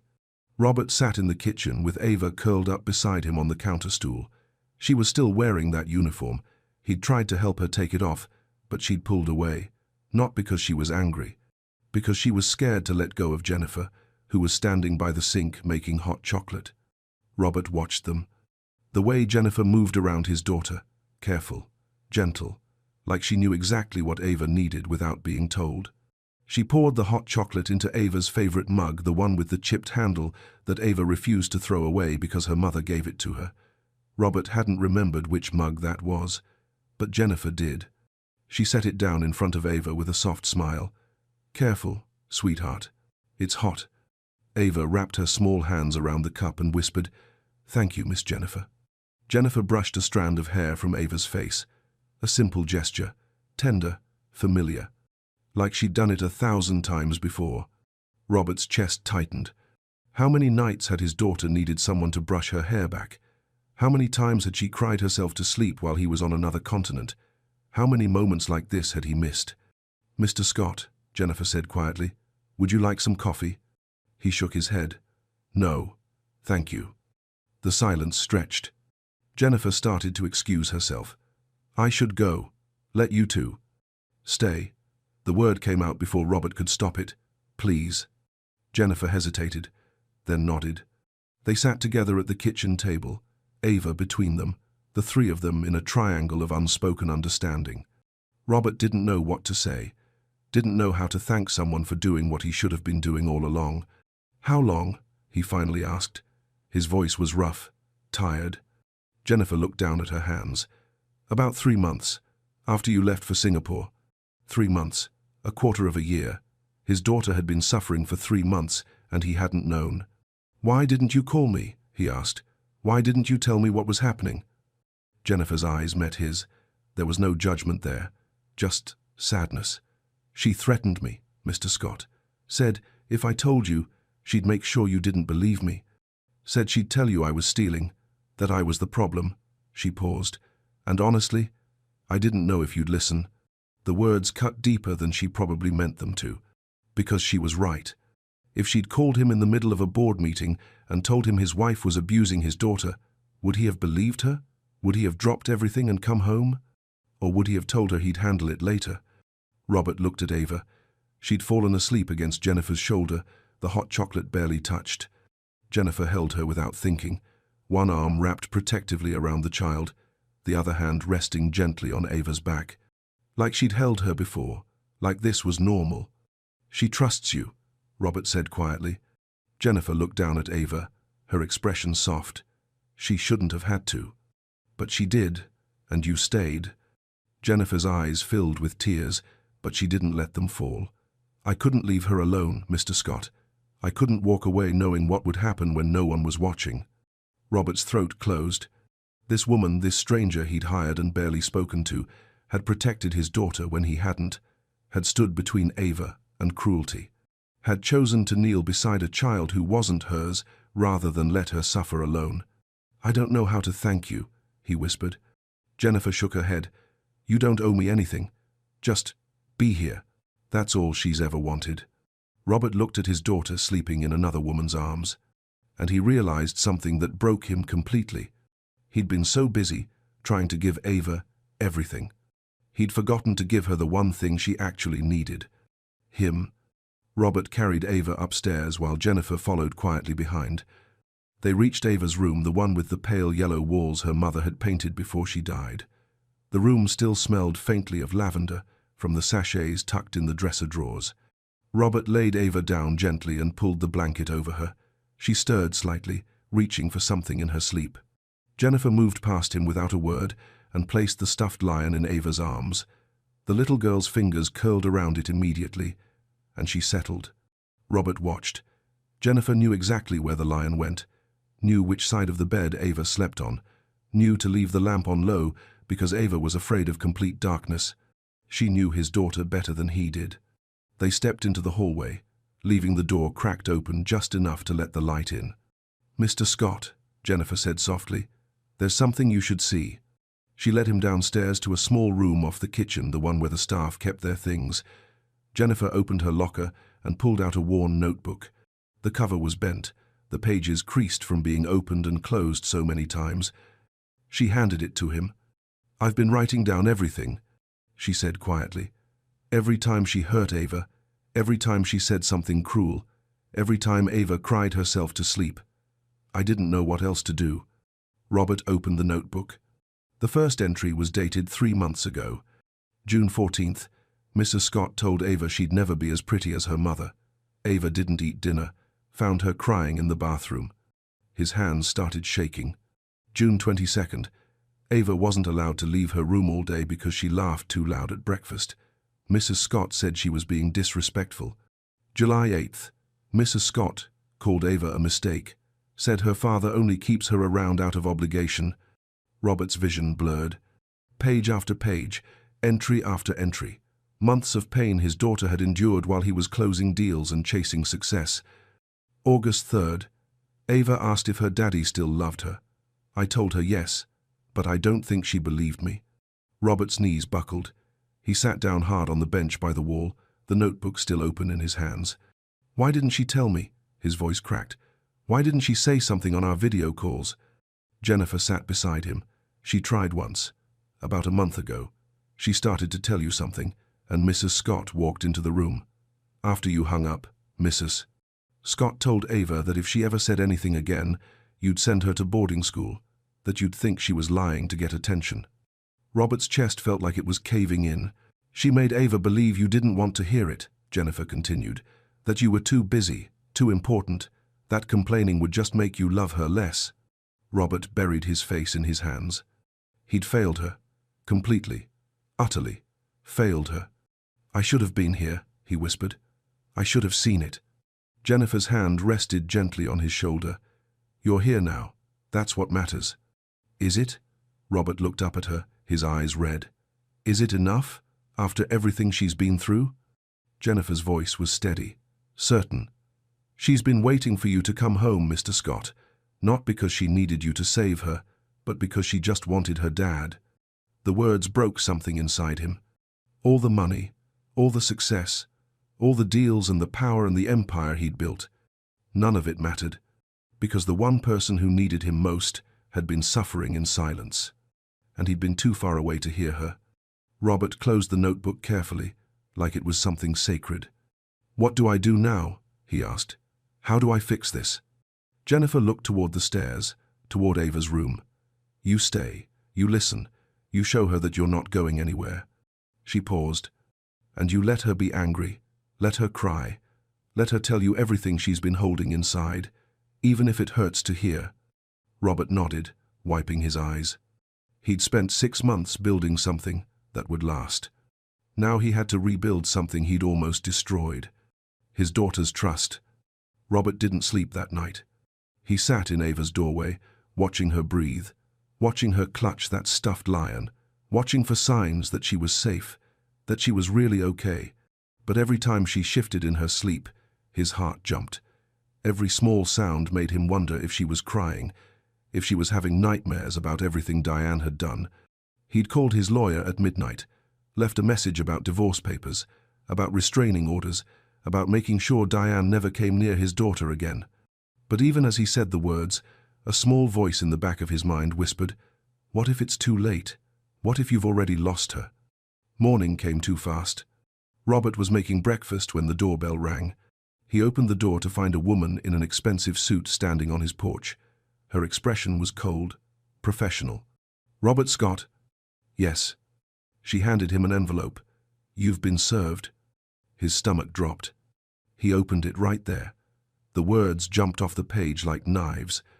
Emergency custody petition. Unstable home environment. Inappropriate relationship between employer and employee. Endangerment of minor child. Robert's hands shook. "What is this?" The woman's voice was flat. "Mrs. Scott is filing for custody of your daughter. She's citing concerns about the child's welfare and your relationship with the housemaid." The word hung in the air like poison. "There is no relationship," Robert said through clenched teeth. "Jennifer protected my daughter when my wife was abusing her. That will be for the court to decide." The woman turned to leave, then paused. "You should also know Mrs. Scott has witnesses. Friends who will testify to your extended absences and to the closeness between you and Miss Gibson." She walked away before Robert could respond. He stood there, holding the papers, his mind racing. Diane was going to twist everything. She was going to make Jennifer look like a homewrecker, make him look like a negligent father, make Ava look like a pawn in some affair that didn't exist. And the worst part? Some of it was true. He had been absent. He had been negligent. He had left his daughter vulnerable. "Mr. Scott?" He turned. Jennifer stood in the hallway, her face pale. "I heard," she said quietly. "The doorbell woke me." Robert looked at the papers in his hand, then at Jennifer, this woman who'd sacrificed everything to protect his daughter. "She's coming after you too," he said. "She's going to try to destroy you." Jennifer's jaw tightened. "Let her try." "Jennifer, you don't understand. She has money, lawyers, friends in high places. She's going to dig into your past. She's going to twist everything you've done into something ugly." "I know." Jennifer's voice was steady, but her hands were shaking. "But I'm not leaving, Ava. I don't care what she does to me." Robert stared at her. This woman, who owed him nothing, who could walk away right now and protect herself. But she wouldn't, because she loved his daughter, more than he'd shown he did. The thought hit him like a punch. "I can't ask you to do this," Robert said. "I can't let you sacrifice yourself." "You're not asking." Jennifer's eyes met his. "I'm choosing." Upstairs, a door opened. They both looked up to see Ava standing at the top of the stairs in her pajamas, holding her lion. Her voice was small, scared. "Is she coming back?" Robert's heart shattered, because his daughter wasn't asking if Diane was coming back. She was asking if the nightmare was starting again. He climbed the stairs and knelt in front of her. "No, baby. I promise you, she's not coming back." "But what if she takes me away?" Ava's eyes filled with tears. "What if the court says I have to go with her?" Robert pulled her into his arms. "That's not going to happen." But even as he said it, holding his daughter tight, he felt the weight of the papers in his hand, and he knew the battle had only just begun. Robert sat in his office that afternoon with the door closed. The custody papers were spread across his desk. Legal language, cold facts, a twisted version of his life written by Diane's lawyers. Father repeatedly absent for extended periods. Child left in care of household staff. Inappropriate emotional dependency between minor and employee. Every word felt like an accusation, because some of it was true. He had been gone. He had left Ava with people he barely knew. He had put his company before his daughter. And now someone else was paying the price. Jennifer. A knock on the door pulled him from his thoughts. "Come in." Jennifer stepped inside, her movements hesitant. "I'm sorry to bother you. I just wanted to say, if you need me to leave, I understand." Robert looked up. "Leave? For the case?" Jennifer's voice was quiet but steady. "If my being here makes things harder for you and Ava, I can go.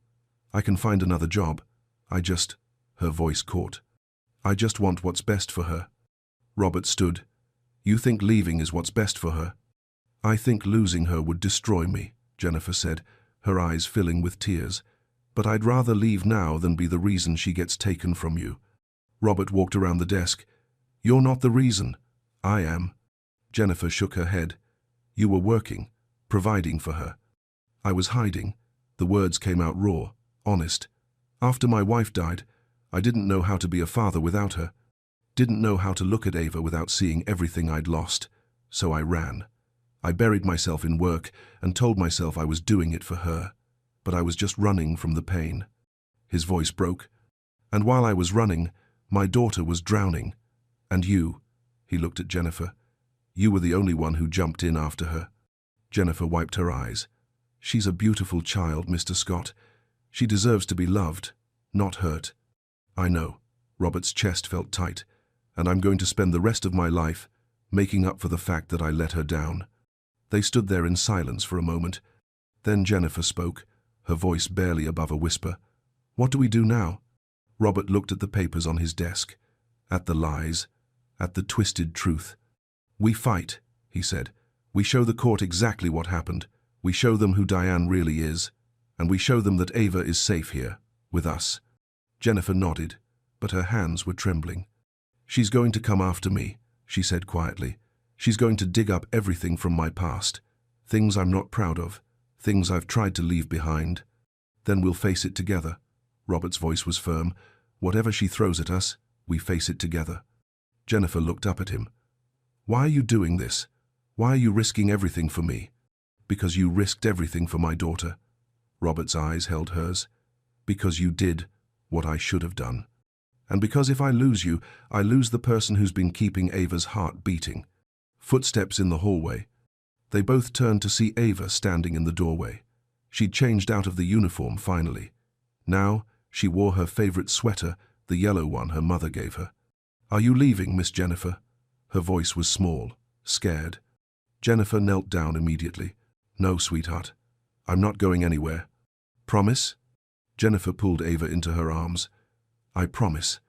Ava buried her face in Jennifer's shoulder. "I don't want you to go. I don't want to lose you too." Robert watched them. his daughter, and the woman who'd saved her, and he made a decision right there. Whatever it took, whatever the cost, he would protect them both. Because family isn't just blood. It's the people who stay when everything falls apart. 3 weeks later, they sat in family court. The room was smaller than Robert expected, colder, the kind of place where lives were decided by strangers in suits. Diane sat across the aisle with her lawyer, perfectly dressed, perfectly composed. She looked like the victim, like the woman who'd been wronged. Robert's lawyer, Martin Chen, leaned over and whispered, "Remember, stay calm, let the truth speak." But Robert's hands were shaking, because sitting beside him was Ava, wearing her yellow sweater, holding Jennifer's hand so tight her knuckles were white. The judge entered, a woman in her 60s with kind eyes and a no-nonsense expression. Judge Harrison. She looked at the papers in front of her, then at the people in her courtroom. "Let's begin." Diane's lawyer went first. He painted a picture of a negligent father, a man who abandoned his daughter for months at a time, a household in chaos, an employee who overstepped boundaries and manipulated a vulnerable child. Robert listened to himself being torn apart. Then it was their turn. Martin stood. "Your Honor, we'd like to present evidence." He played the security footage. The courtroom went silent. On the screen, Diane grabbed Ava's arm, screamed at her, forced her into the uniform, watched with satisfaction as the child scrubbed the floor on her knees. Robert heard someone in the gallery gasp. Diane's face went pale. Then Martin called witnesses. Mrs. Delgado from Child Protective Services took the stand. "I've interviewed the child multiple times. She's bonded with Miss Gibson in a healthy, protective way. The abuse came from Mrs. Scott, not from neglect by the father or manipulation by the employee." Ava's teacher, Miss Brennan, was next. Ava was withdrawn all last year, anxious. She barely spoke in class. But in the last few weeks, since her father came home and Mrs. Scott left, she's completely changed. She's smiling again, participating. She told me that Miss Jennifer taught her she was worth loving. Robert's throat tightened. Then Dr. Raymond, the child psychologist. "This is a classic case of emotional abuse from a step-parent and a protective attachment formed with a caregiver. Jennifer Gibson provided what we call a protective factor. She quite literally may have saved this child's psychological well-being." Finally, Martin called Jennifer. She walked to the stand slowly, her hands folded. She looked small up there, vulnerable. Diane's lawyer stood. "Miss Gibson, isn't it true you have a criminal record?" Jennifer didn't flinch. "I was arrested when I was 16. I stole baby formula and diapers for my little sister because our mother was sick and we had no money. The charges were dropped after I completed community service. I worked 3 jobs to put myself through school." The lawyer tried to twist it, make it sound worse than it was, but Jennifer's voice stayed steady. "I'm not ashamed of protecting my sister, just like I'm not ashamed of protecting Ava." "Did you develop feelings for Mr. Scott?" the lawyer pressed. "I developed love for a child who needed someone." Jennifer's eyes were clear. "That's all I've ever wanted, to make sure she knew she wasn't alone." Diane's lawyer sat down. Then Martin asked one question. "Miss Gibson, why did you stay?" Jennifer's voice broke slightly. "Because when you see a child suffering, you don't look away. You don't calculate the cost. You stay, even when it's hard. Even when no one's watching, you stay." The courtroom was silent. Judge Harrison made a note. Then she looked up. "I'd like to speak with the child. In chambers." Robert's heart stopped. Ava stood, still holding Jennifer's hand. "It's okay, sweetheart," Jennifer whispered. "Just tell her the truth." Ava nodded and followed the judge through the side door. And Robert sat there, waiting, praying that his daughter's voice would finally be heard. Ava was in the judge's chambers for 20 minutes. To Robert, it felt like a lifetime. When the door finally opened, Ava walked out with red eyes but something else in her face, something lighter, like she'd finally been allowed to put down a weight she'd been carrying alone. Judge Harrison followed her out and took her seat. The courtroom held its breath. "I've made my decision," she said. Robert's heart pounded so hard he could hear it in his ears. "The petition for custody is denied." Diane's face crumbled. "The evidence is clear," Judge Harrison continued. "Mrs. Scott engaged in emotional and physical abuse of this child. Miss Gibson acted with courage and compassion in protecting her. Mr. Scott, while absent, has taken immediate and decisive action to ensure his daughter's safety." She looked directly at Robert. "Your daughter doesn't need a perfect father. She needs a present one. Be that man." Robert nodded, unable to speak. "As for Miss Gibson," the judge's voice softened, "you did what too few people have the courage to do. You saw a child in pain, and you refused to look away. That's not manipulation. That's love." Jennifer's tears finally fell. "A restraining order will be issued. Mrs. Scott is not to contact the child or come within 500 feet of the family home." Judge Harrison brought down her gavel. "This case is closed." The courtroom erupted in quiet relief. Robert turned to Ava and pulled her into his arms. She clung to him, crying into his shoulder, not from sadness this time, but from something that felt like freedom. "I'm here, baby," he whispered. "I'm not going anywhere ever again." 6 months later, Christmas morning. The house felt different now, warm, full of laughter that echoed off the walls and actually meant something. Robert sat on the floor by the tree with Ava, wrapping paper scattered everywhere. She was opening gifts with the kind of joy he'd forgotten children could have, pure, unguarded, real. Jennifer came in carrying mugs of hot chocolate, wearing comfortable clothes, not a uniform. Never a uniform again. Robert had made her Ava's legal guardian, given her a title that matched what she'd always been, family. "Miss Jennifer, look!" Ava held up a small ornament she'd made in art class, a tiny angel with words written on it in careful handwriting. "Family is who stays." Jennifer knelt beside her. "It's beautiful, sweetheart. Can we put it on the tree?" Of course.